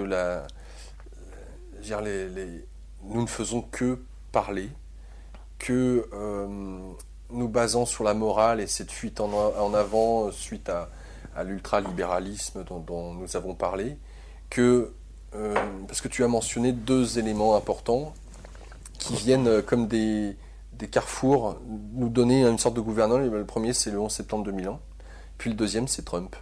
Alors encore une fois, ça part des États-Unis, je trouve ça intéressant, hein. C'est-à-dire qu'on a beau être de bonne volonté, mais c'est pareil, donc il peut y avoir tous les sommets COP21 qu'on veut, etc., mais tout ce qui est dit, le résultat, lui, nous montre quoi? Que nous sommes peut-être, selon l'horloge de l'Apocalypse, à 1 minute de la fin du monde. Stephen Hawking nous disait, bah voilà, on est au bord du gouffre, hein, et puis tu nous dis ça, et tu montres du doigt à travers ces deux repères, points cardinaux, si je puis dire, avec le le 11 septembre et puis Trump. Oui, parce qu'au début du 21e siècle, effectivement, en tout cas à la fin des années 90, il y avait un espoir de paix universelle, etc. Bon, ça revient cycliquement évidemment, hein. Donc c'est de la déclaration d'intention, c'est sûr, c'est des bons sentiments, c'est de l'humanisme, mais les prix Nobel de la paix, c'est pas eux qui ont les mains sur les leviers du pouvoir, c'est ça la problématique. Ce sont des gens qui sont là pour porter la bonne parole, pour parler d'une universalité, parce que c'est ça fondamentalement dont j'essaie de parler dans mon bouquin, c'est l'universalité de l'homme, quoi, que le fait que nous soyons tous complètement reliés par cette nature qui est la même pour tous. Donc ces gens-là portent un message de paix, un message universel de paix, mais qui a le pouvoir, qui a les mains sur les vrais leviers du pouvoir, ce sont les gens de la finance, ce sont les gens des multinationales, ce sont les gens de l'industrie de l'armement, etc., qui eux-mêmes contrôlent les politiques comme des marionnettes. Quelles que soient les bonnes intentions des politiques, il y a des gens qui sont des vrais humanistes parmi les politiques. Tu vois, je ne veux pas non plus jeter de discrédit sur l'ensemble de la classe politique, parce qu'on a aussi besoin de la politique. Moi, je n'ai pas envie de vivre dans l'anarchie complète, je veux dire. Donc la politique, c'est une belle entreprise, tu vois, à la base. Simplement, ces gens-là, effectivement, sont sous contrôle par des moyens de corruption, etc., que tout le monde connaît, je veux dire. Mais les vrais leviers du pouvoir, ils sont tenus par ces personnes-là qui sont cachées, qui sont dans l'ombre. Donc en plus, ça alimente tout un tas de fantasmes sur les théories du complot, le contrôle occulte du monde, etc. Mais il n'y a pas besoin d'aller chercher bien loin, en fait, pour comprendre que ces pouvoirs-là, c'est eux qui maîtrisent le monde, quoi. Ce sont les grandes puissances financières, les grandes puissances, les grands lobbies industriels, etc. Donc le problème, c'est que ces gens-là, ce ne sont pas ceux qui disent que la première décennie du 21e siècle va être une décennie de la paix pour tout le monde. C'est eux, ils n'ont pas ce discours-là du tout, au contraire. Parce que leur intérêt à eux, c'est l'inverse, précisément. C'est qu'il y ait un chaos, c'est qu'il y ait la guerre, parce que c'est bon pour les affaires, parce que voilà, ça fait monter la bourse ou je sais pas quoi, tu vois. À partir de là, ils entretiennent leur propre mode de vie, qui est un mode de vie qui consiste à vivre entre soi, quoi, entre castes, dans des bunkers, dans des tours d'ivoire, ou ce genre de trucs. C'est cette logique de reféodalisation du monde que eux incarnent pleinement, quoi. Donc des gens qui ont des bonnes intentions, qui ont des discours de paix et humanistes, etc., il y en a plein, c'est même la majorité. Et je pense que la majorité des habitants sur la planète veulent vivre en harmonie et en paix avec leurs voisins. Ils n'ont pas envie de se battre avec leurs voisins pour voler leur pain ou leur poule, tu vois. Je pense que la grande majorité des habitants de la planète veulent vivre en paix, mais qu'il y a une poignée de gens qui, eux, ne veulent pas ça, parce qu'ils veulent accumuler beaucoup plus pour eux-mêmes, et que c'est eux qui finalement foutent le bordel, quoi, depuis très longtemps. Alors, le premier point, parce que tu parlais de l'anarchisme dans le sens peut-être conventionnel de ce que les gens entendent par anarchisme, parce que tu parles d'anarchisme, du pur anarchisme à la fin de ton bouquin, sur certaines entreprises autogérées, etc. Enfin, on va voir un petit peu. Ah, c'est l'olarchie, c'est autre chose. Mais pour moi, ça, c'est vraiment l'anarchisme dans le vrai sens du terme. Alors après, il y a un autre nom, mais on y reviendra. Donc, tout ça pour dire, je précise que je verrai peut-être, Jocelyn, je te verrai plus anarchiste dans le vrai sens du terme, et de tout ce qui peut véhiculer. Oui, j'ai utilisé le mot anarchie peut-être dans un mauvais sens. Mais je voulais dire désordre, quoi. Ouais. Dans ce qui peut éveiller dans l'inconscient collectif. Donc, tu mentionnes les États-Unis parce que c'est, comme par hasard, c'est de là dont tout part. Hein. Alors, tu as mentionné donc cette petite poignée d'individus à travers le monde qui contrôlent les ficelles de la finance, mais c'est aussi à travers des grands lobbies multinationales et autres. Et puis ils ont des ramifications dans certaines familles qui ont fait de la politique. Je pense notamment au Bush, notamment le fils, et on se rappelle, celui qui n'est pas avec nous est contre nous. Et puis cette idée que à nouveau on fait une guerre de religion avec Bush fils. Avec cette conceptualisation de voilà, on part en guerre au nom de Dieu, et que, entre guillemets, contre le terrorisme, puisque c'était suite au 11 septembre, et que ça a été comme une flèche lancée avec tout ce que ça peut véhiculer du retour d'un dogme religieux basé sur cette fameuse reféodalisation dont tu parlais, c'est-à-dire que la religion, puisqu'on parlait du fin des années 80, 90, tout allait bien. Tout allait bien, j'exagère bien évidemment. Mais il y avait une écoute, un sens commun à vouloir s'unir, à voir ce qui pouvait rassembler dans les différentes religions, qu'elles soient musulmanes, juives peut-être, et puis notamment chrétiennes, peut-être protestantes aussi, allons-y gaiement, orthodoxie russe et autres. Or, avec cet événement du 11 septembre et puis les Bush, il y a eu un revirement qui, quelque part, nous a tiré en arrière sur la notion et la place du religieux dans nos sociétés. Nous qui sommes en France et qui sommes un pays laïque, il y a eu un retour sur les fondamentaux entre qu'est-ce que la laïcité. 2018, 2017, je me rappelle l'année dernière, ça a été vraiment cette question-là. Qu'est-ce que la laïcité? Il y a 2-3 ans de ça, c'était l'anniversaire, les 100 ans de cette vision de ce qu'on pouvait imaginer de la laïcité et ce désir d'éloigner le religieux.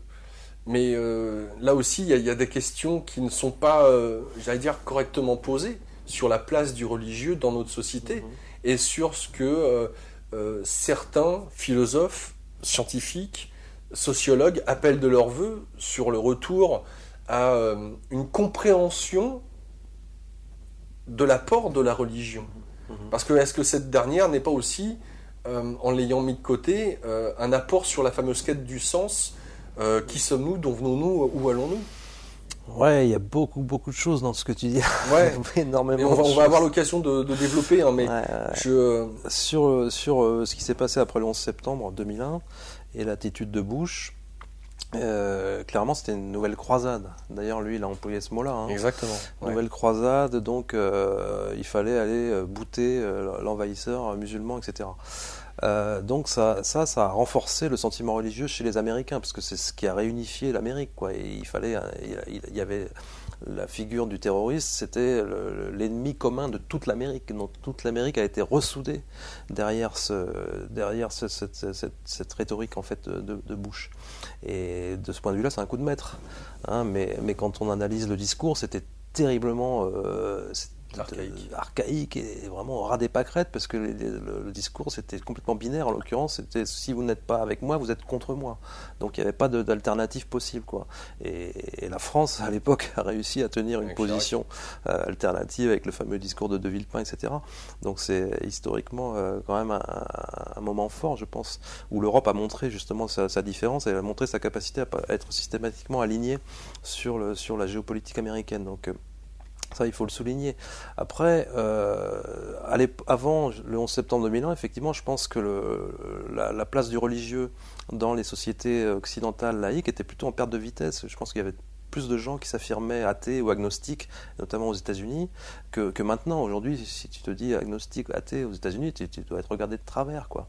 C'est justement toute cette problématique avec la figure du terroriste islamiste, ça a effectivement renforcé le sentiment religieux et identitaire chez plein de gens. Et moi, je critique pas ça, parce que je comprends ça comme une réaction de peur aussi, encore une fois, parce que c'est le fait de se tourner vers une forme de communautarisme, c'est un refuge quelque part.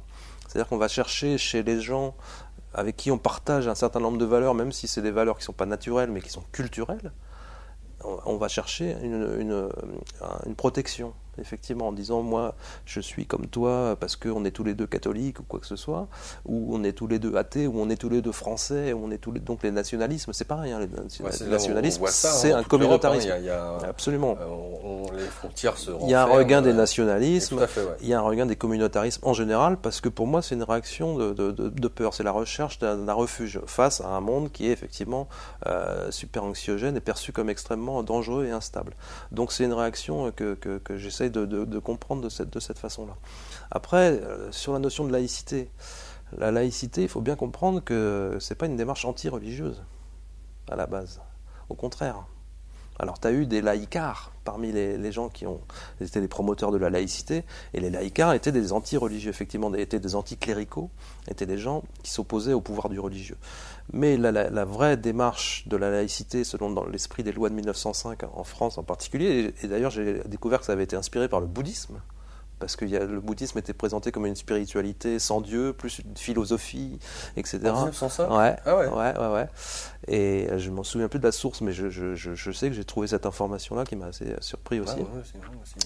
Et donc la laïcité, c'est avant tout la liberté de conscience et la liberté de croyance. Donc c'est la liberté de croire ou de ne pas croire.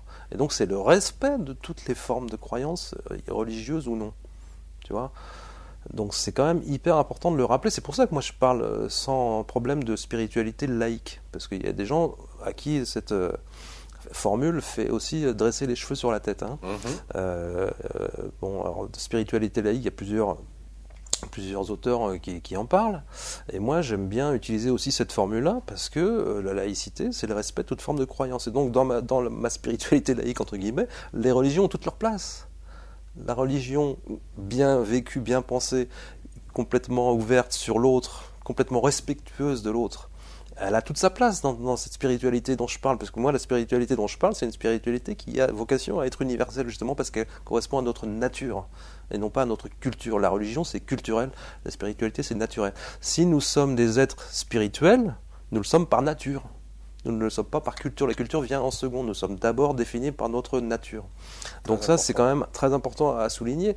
Et la religion, elle ne peut pas se contenter d'être tolérante pour l'autre. Tu sais, c'est Krishnamurti qui disait ça, que déjà se réclamer d'une forme de religion, d'une religion ou d'une autre, c'était une forme de violence déjà pour l'autre. Parce que c'était quelque part exclure l'autre.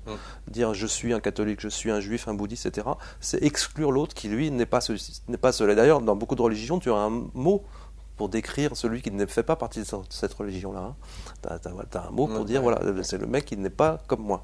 Donc c'est une forme de violence. Krishnamurti avait mis vraiment le doigt sur un truc très important. Mais en même temps, moi je conçois tout à fait qu'on puisse être croyant et qu'on puisse adhérer voilà, même à des credos, à des dogmes, etc. Dans la mesure où, effectivement, on reconnaît que c'est d'abord quelque chose qui a une portée et une valeur culturelle et donc relative, et non pas absolue. Hein, c'est surtout là-dessus qu'il faut faire porter le distinguo. Mais les religions ont toute leur place dans la spiritualité si elles arrivent à dépasser ce niveau de la tolérance qui est la tolérance. Tolérer l'autre, c'est l'accepter à minima. C'est pas assez. Dire je tolère, moi catholique, je tolère tu fais chier, mais bon, du moment que tu bouges voilà. pas, tu montres pas, ça me va. Tolérer l'autre, c'est pas assez. C'est vraiment le degré zéro de l'amour, quoi. Il faut respecter et aimer l'autre, même s'il n'est pas de ma religion, même s'il n'a pas de religion, même quel qu'il soit. Donc ça va bien au-delà de la tolérance. Donc les religions, elles ont ce devoir-là de porter un message d'amour, et qui existe dans leurs textes en plus. Oui. Hein. Il y a un message violent aussi, mais le message d'amour, il est dans toutes les religions à la base. Donc si elles arrivent à être porteuses réellement de ce message-là, mais pas seulement dans les paroles, mais aussi dans les actes, eh bien parfait, bienvenue. Moi, je dis bravo bienvenue à tous les croyants, il n'y a aucun problème. De toute façon, on approfondira parce que à la fin de ton ouvrage, tu poses justement cette pierre angulaire hein, et tu rentres dans le détail. Tu nous dis quelque chose d'important puisque là, en ce jour où nous faisons cette émission, il y a l'enterrement de ce gendarme qui s'est, entre guillemets, sacrifié, si on peut dire ça comme ça, suite à l'attentat terroriste qu'il y a eu dans le Super U. Et donc, encore une fois, il y a le terrorisme qui est montré du doigt, ou dénoncé. Et c'est pas, il ne s'agit pas de dire que c'est n'importe quoi, hein, de le montrer du doigt. Mais en tout cas, je reprendrai un de tes propos de ce livre que j'ai trouvé extrêmement juste. Je te cite, « La radicalisation qui nourrit le terrorisme est un processus psychologique naturel par lequel un antagonisme qui ne peut s'exprimer se renforce. » Du pur bon sens. Enfin, je veux dire, ouais. Non, si je dis ça, c'est que suite aux différents attentats en France ou ailleurs qui ont eu lieu, ou sur certains plateaux de télévision, j'entends le terrorisme, Alors qu'est-ce qu'on fait, nous, en France, par rapport au terrorisme? Ah, ben c'était des Français. Et comme si on se dédouanait en même temps de notre responsabilité. Alors, soit t'es avec moi, soit t'es contre moi. Grosso modo, c'est ce qui régnait dans le climat. Je ne sais pas si tu as vu. Tous les débats sont comme ça maintenant, voilà. sont ultra polarisés. Soit l'autre. Au lieu de débattre et d'amener la réflexion sur notre part de responsabilité là-dedans, et sur comment... il y a eu des livres extraordinaires, L'art de la guerre, et de voir que effectivement toute énergie, si elle rencontre une opposition, va chercher de plus en plus à vouloir s'exprimer, si elle ne peut pas être entendue. Donc il ne faut pas s'étonner que ça pète, quand bien même ces terroristes, entre guillemets, soient des Français, les fameux idiots utiles, nécessaires à tous extrémismes, quels qu'ils soient de toute façon, pour venir jusqu'au but ultime qu'est le sacrifice. Et je trouve étonnant qu'il n'y ait pas cette évidence que je viens de te lire là, alors qu'il y a des psys, on en a plein, des psys qui seraient à même de... C'est quelque chose de basique. C'est de la vision à courte vue, c'est-à-dire qu'on refuse d'aller trop loin dans l'histoire pour voir effectivement quelles sont les responsabilités des grandes puissances dans le développement des intégrismes et des radicalités, quoi. C'est évident que l'islam radical, l'islam intégriste, et puis c'est valable aussi pour d'autres religions malheureusement, et même dans des religions de paix comme le bouddhisme et l'hindouisme, on l'a vu récemment, des radicaux extrêmement violents. C'est évident que ces radicalisations-là, elles ont été nourries par des géopolitiques irresponsables, où des gens qui avaient un message d'opposition à porter ont été complètement mis au silence, et on a refusé de les entendre, on a refusé d'entendre des paroles qui au départ pouvaient être des paroles relativement modérées et qui forcément, à force de ne pas être entendues, deviennent des paroles de plus en plus violentes. Donc c'est clair que les grandes puissances ont une responsabilité. Mais la religion elle-même, en tant qu'institution, elle a aussi une responsabilité première dans le fait qu'il y a des courants radicaux qui se développent en son sein. Je veux dire, je ne suis pas non plus... justement, je vais te citer, ça va aller dans ce sens-là, bien évidemment. Le message de paix véhiculé par toutes les religions se trouve complètement occulté par les lectures et interprétations qu'en font les uns et les autres, notamment sous l'influence de développements historiques qui n'ont plus rien à voir avec la religion, mais tout à voir avec la géopolitique. Ainsi, le conflit dit israélo-palestinien a radicalisé bien au-delà des frontières du Proche et Moyen-Orient une opposition entre le judaïsme et l'islam qui n'existait pas historiquement. Bien sûr. Voilà, donc tu poses peut-être une question qui fâche, parce que bon, on va revenir en même temps, mais c'est cette idée de la religion donc qui est censée quoi? Quand on parle de religion, religaré, est-ce que c'est nous relier à Dieu, ou est-ce que c'est nous relier entre les hommes?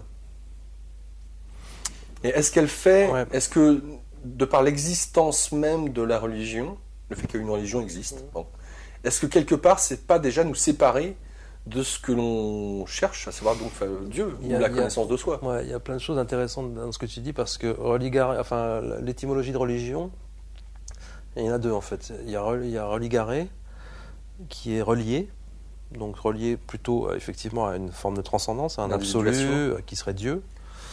Et puis relier aussi les hommes, je pense qu'on peut aussi dire que ça rentre dans cette étymologie-là. Et puis il y a l'étymologie qui dit relire, c'est-à-dire toujours revenir à la base du savoir, à la base de l'enseignement, c'est-à-dire revenir au texte en fait, relire, au sens de lire à nouveau. D'accord. Donc tu as ces deux étymologies-là.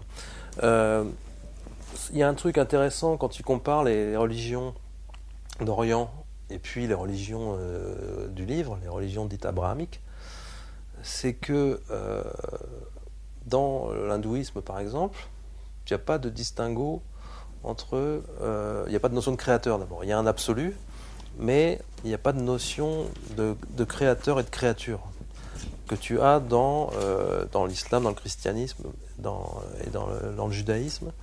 Dans le judaïsme et les trois religions abrahamiques, tu as une différence entre le créateur et la créature. Nous sommes créatures, nous ne sommes pas semblables, nous ne sommes pas le créateur. Le seul qui est semblable au créateur, c'était Jésus, en l'occurrence, d'après les catholiques.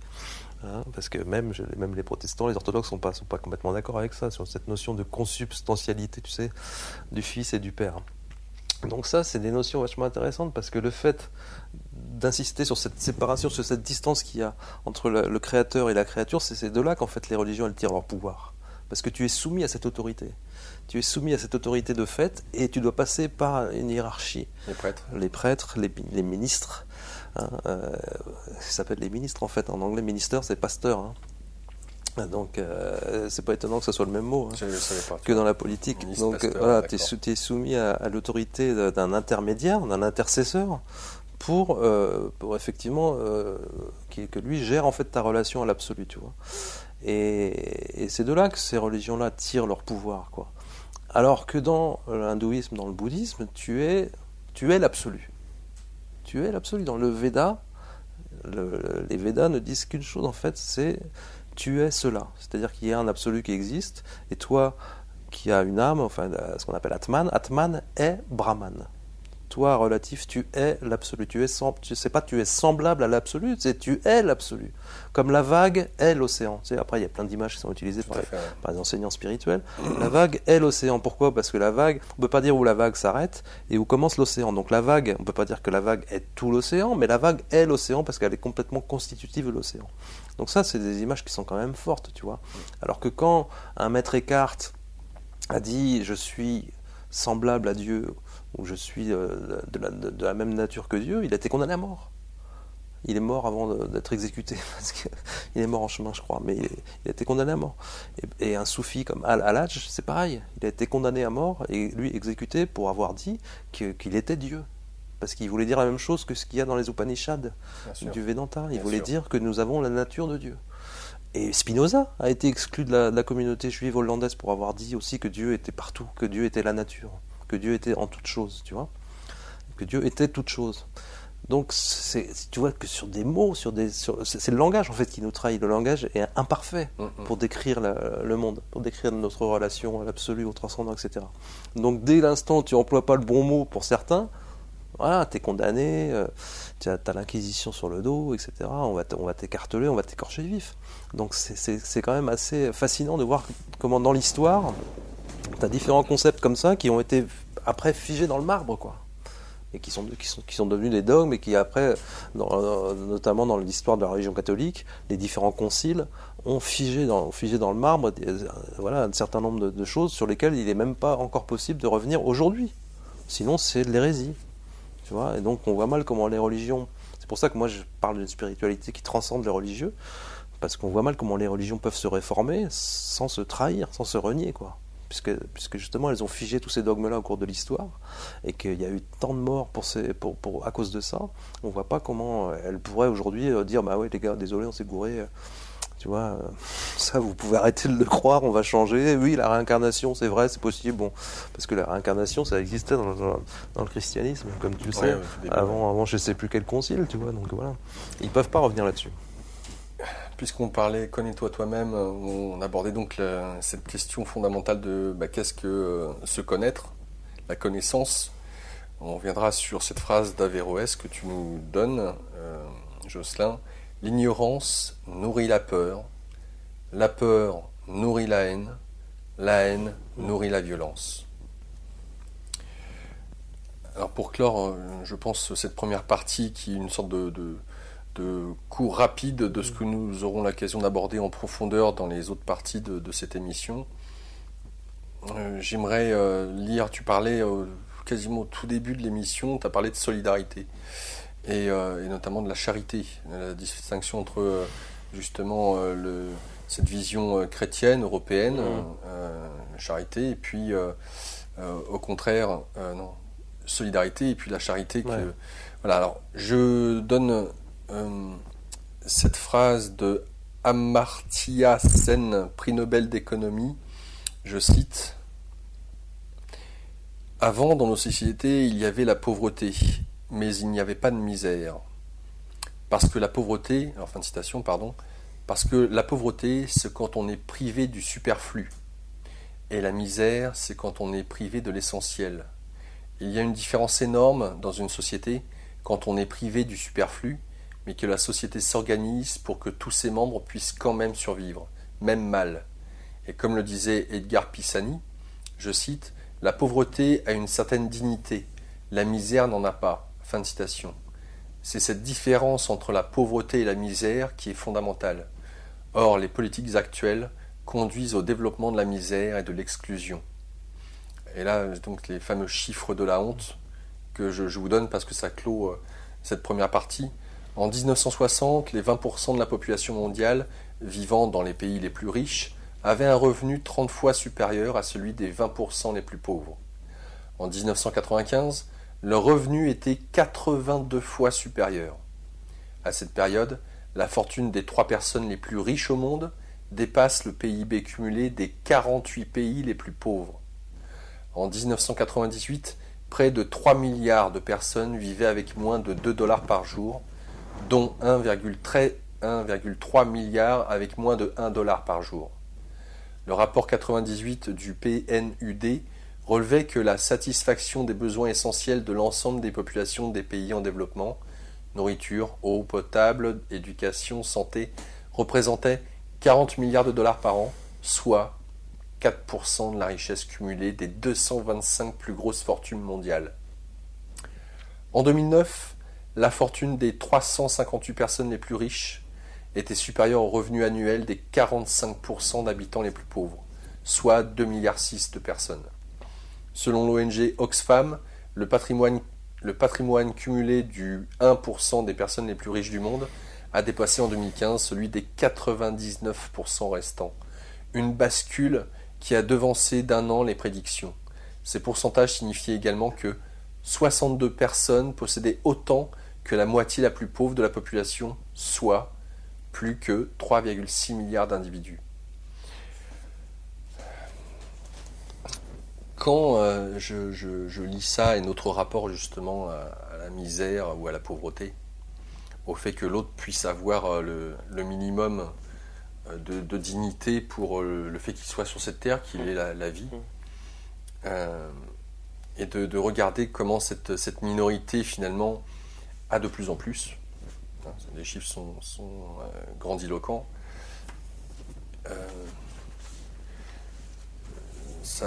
Peut-être que tu pourrais y répondre sous forme de questions ou je sais pas, pour peut-être servir de passerelle pour la deuxième partie que nous allons effectuer. C'est comment il serait possible, d'après toi, là par exemple nous sommes en période de grève, c'est les grèves.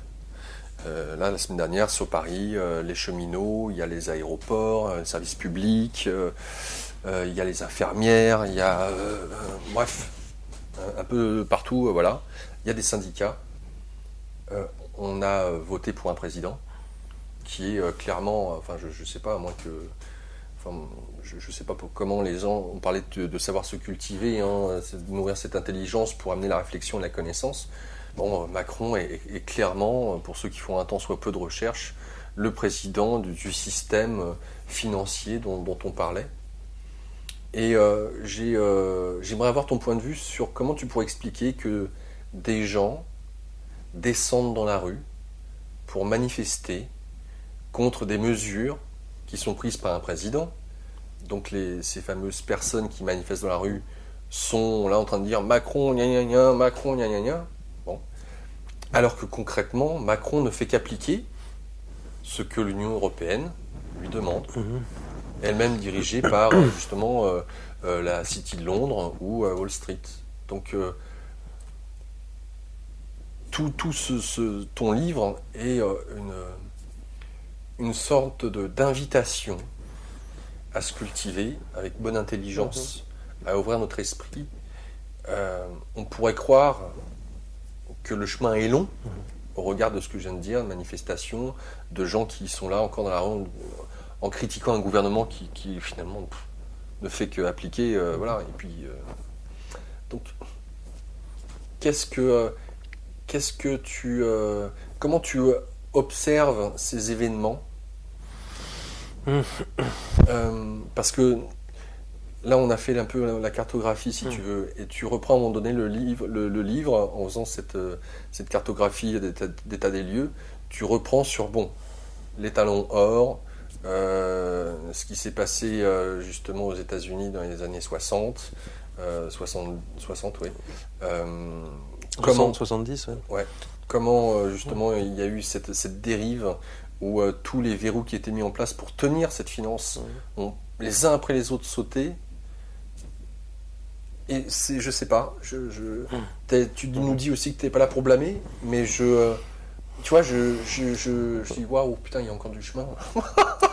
Il y a Alors, du chemin, dis-moi, explique-moi quel regard tu portes sur finalement ces manifestations qui sont une réaction légitime de gens qui n'ont pas envie de perdre certains privilèges, et ils ont, à mon sens, raison de pas vouloir Oui, les sauf perdre. qu'eux ne voudront pas que tu te dises privilèges, hein, justement. C'est pour ça qu'ils se battent, justement. Parce qu'ils considèrent que ce n'est pas des privilèges, ce sont des acquis sociaux. Hein. Oui, mais c'est aujourd'hui considéré comme des privilèges. Par beaucoup, c'est considéré comme des privilèges. Surtout ceux d'en haut. Oui, absolument. Encore une fois, c'est assez vaste, tout ce que tu dis. Bon, d'abord, le gouvernement actuel, le président, il a été élu démocratiquement. Ouais. Oui, si. Quoi qu'on en pense, ça reste le suffrage universel. Et peut-être que c'est pas parfait, c'est loin d'être parfait. Aucun système n'est parfait, mais c'est certainement moins pire qu'ailleurs. Donc ça, c'est une chose. Ensuite, ce gouvernement, donc il a été élu pour un programme et il le met en application. Effectivement, comme tu dis, c'est le programme de l'Europe. On peut dire que c'est le programme du libéralisme, même s'il y a un petit peu de social, etc. Donc moi, je ne rentre pas dans des considérations politiques. Je parle de l'état d'esprit de façon trop détaillée, si tu veux. Hein. Bon, j'ai des convictions, évidemment, mais je crois que c'est aussi un peu trop facile de blâmer justement les responsables et qu'on a tendance à élire des gens pour pouvoir ensuite le dire c'est de leur faute. Et je crois à un sursaut éthique qui relève de la personne, de l'individu. Donc le sursaut éthique, il doit venir de chaque personne. Et le questionnement spirituel, tu peux pas l'amener chez quelqu'un, tu peux pas le susciter chez quelqu'un, même si tu peux le guider vers des lectures, etc. Si lui, il n'a pas un questionnement intérieur qui démarre de son propre vécu, de ses propres expériences, que ce soit un rêve ou une synchronicité ou n'importe quoi. Donc le sursaut éthique, il ne peut venir que de la personne à partir de son vécu. Donc que des gens soient en grève, manifestation, etc. Je considère que c'est normal, puisqu'ils considèrent qu'eux, ils doivent se battre pour défendre des acquis sociaux, etc. Donc je respecte complètement ça. Maintenant, oui, il y a une part de naïveté, hein, à croire que en élisant quelqu'un, d'un seul coup, le monde va changer. Hein, parce qu'on va élire quelqu'un qui arrive... Les politiques, c'est les spécialistes du mensonge. Hein, ils sont là pour nous dire ce qu'on a envie d'entendre. Donc le fait que des gens manifestent et protestent, se mettent en grève, etc., pour défendre ce que eux considèrent comme étant des acquis sociaux, je le comprends, je l'accepte, mais je pense qu'il y a une part de naïveté à croire qu'en votant pour certaines personnes, le monde va changer comme ça du jour au lendemain, parce que les politiques sont des spécialistes du mensonge, c'est comme des publicitaires, c'est comme tu parlais tout à l'heure de plan de com, ce sont des gens qui sont là pour nous dire ce qu'on a envie d'entendre. Et après, il y a le paradoxe du pouvoir aussi, c'est-à-dire que je me fais élire dans un contexte donné, en disant je vais changer ce mode de fonctionnement. Mais une fois au pouvoir, pourquoi est-ce que je vais vouloir changer le contexte même qui m'a porté au pouvoir ? Finalement, je ne suis peut-être pas incité à le changer, puisque c'est ce monde-là, ce monde qui m'a porté au pouvoir, c'est celui-là à qui je dois d'être la situation dans laquelle je suis. Donc pourquoi est-ce que je voudrais le changer ? Donc finalement, des gens qui arrivent au pouvoir perdent peut-être de vue leur véritable motivation, tu vois, à moins d'avoir un niveau éthique justement très élevé, tu vois, tu as des gens en politique qui ont certainement des vraies convictions profondes et qui changeraient réellement les choses s'ils étaient élus. Mais je pense que la plupart se laissent prendre au jeu du pouvoir et qu'ils se retrouvent dans une situation dans laquelle finalement ce système les a mis là où ils sont, et que finalement, pourquoi est-ce qu'ils vont changer ce système-là et se couper l'herbe sous le pied, puisque c'est ce système-là auquel ils doivent leur situation aussi si enviable, tu vois. Donc, et en plus, on est quand même dans une interrelation aussi entre pays, entre États, quoi. Je veux dire, moi, l'Union européenne, à la base, je pense que c'est un beau projet. Effectivement, il est aujourd'hui extrêmement condamnable et critiquable parce que, encore une fois, ça n'a été que la puissance des lobbies, la puissance de l'argent, la puissance de la finance, etc. Et que l'Europe sociale, elle a jamais été construite, quoi, clairement. Mais à la base, il y a une vraie volonté, justement, de paix. Le projet européen, il naît d'une volonté de faire la paix pour très très longtemps entre la France et l'Allemagne, qui avait connu énormément de conflits. Tu vois, il faut avoir ce recul historique aussi pour se rendre compte que le projet européen, à la base, il est porté par des vraies valeurs humanistes. Effectivement, après, c'est confisqué par des gens qui, eux, en ont rien à faire de ces valeurs humanistes, clairement. Donc ça passe complètement au second plan, quoi. L'humain passe complètement au second plan. Mais donc au niveau politique, on est pris dans un contexte global où il y a des décisions, par exemple sur la finance, sur l'écologie et même sur l'économie, qui ne peuvent se prendre qu'au niveau transnational. Sinon, c'est des mesures qui n'auront pas d'accès. Par exemple, la taxe sur les transactions financières. Moi, à la base, j'étais un partisan d'Attac. Quand Attac s'est créé, en plus, moi, j'ai eu comme prof la personne qui est à l'origine de la création d'Attac, qui était à l'époque le directeur du Monde diplomatique. J'ai eu comme prof à la fac, c'était un prof fascinant, politisé, engagé, mais très, très, très intéressant, tu vois. Donc je connais bien le contexte de la création du mouvement Attac, si tu veux. Et l'idée d'une taxation sur les transactions sur les flux financiers, elle revient régulièrement. Tu as un autre économiste qui s'appelle Marc Chenet en Suisse, qui est super intéressant, et qui ramène à nouveau cette idée-là, tu vois, sous une autre forme, quoi. On voit bien que cette mesure-là, elle ne pourrait avoir d'impact que si elle est prise à un niveau international, transnational. Donc ça peut passer par quelle structure? Si ça passe pas par l'Union européenne, si ça passe pas par, tu vois, par des structures supranationales, ça n'aura aucun impact. Ça peut pas se décider à l'échelle d'un pays. Parce que tu décides ça à l'échelle d'un pays, tout le pognon se barre ailleurs. Je veux dire, on le voit bien avec tout ce qui est lutte contre l'évasion fiscale et ce genre de trucs, quoi.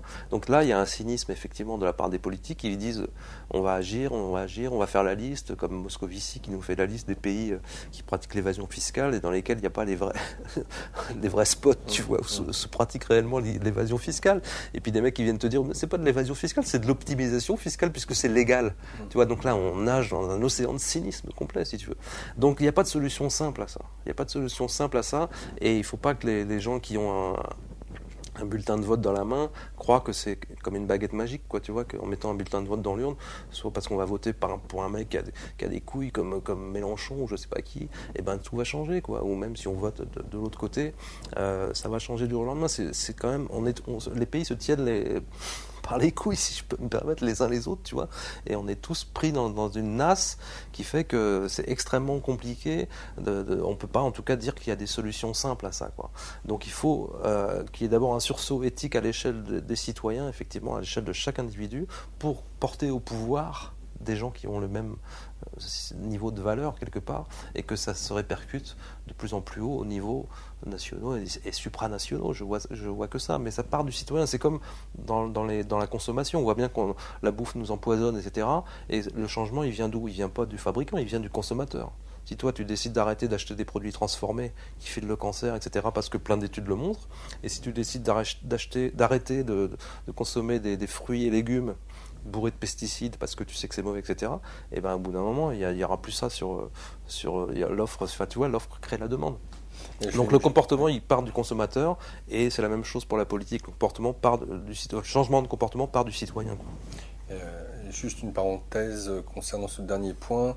Parce que souvent je l'entends sur les plateaux, surtout en radio, parce que j'écoute plus la radio qu'autre chose, oui, enfin bon, le bio coûte plus cher, bon, sachant que le bio n'est pas parfait, mais au-delà de ça, d'acheter bio, c'est déjà meilleur pour votre santé, et si c'est meilleur pour votre santé, c'est moins d'argent que vous dépenserez dans des médicaments ou dans les traitements suite à des maladies que vous aurez développées parce que vous aurez mangé des trucs pleins de chimie et de pesticides, d'insecticides. Voilà. Donc, en tout cas, c'est fin de cette première partie. Je vous invite encore une fois, chers internautes, à laisser un commentaire, noter cette émission, et puis, enfin, noter pouce vers le haut, vers le bas, enfin, je ne sais même plus si on peut vers le bas, mais qu'importe. De toute façon, si on peut. Vous donnez un commentaire, vous nous dites si vous appréciez ou pas, et je vous invite à passer à la deuxième partie.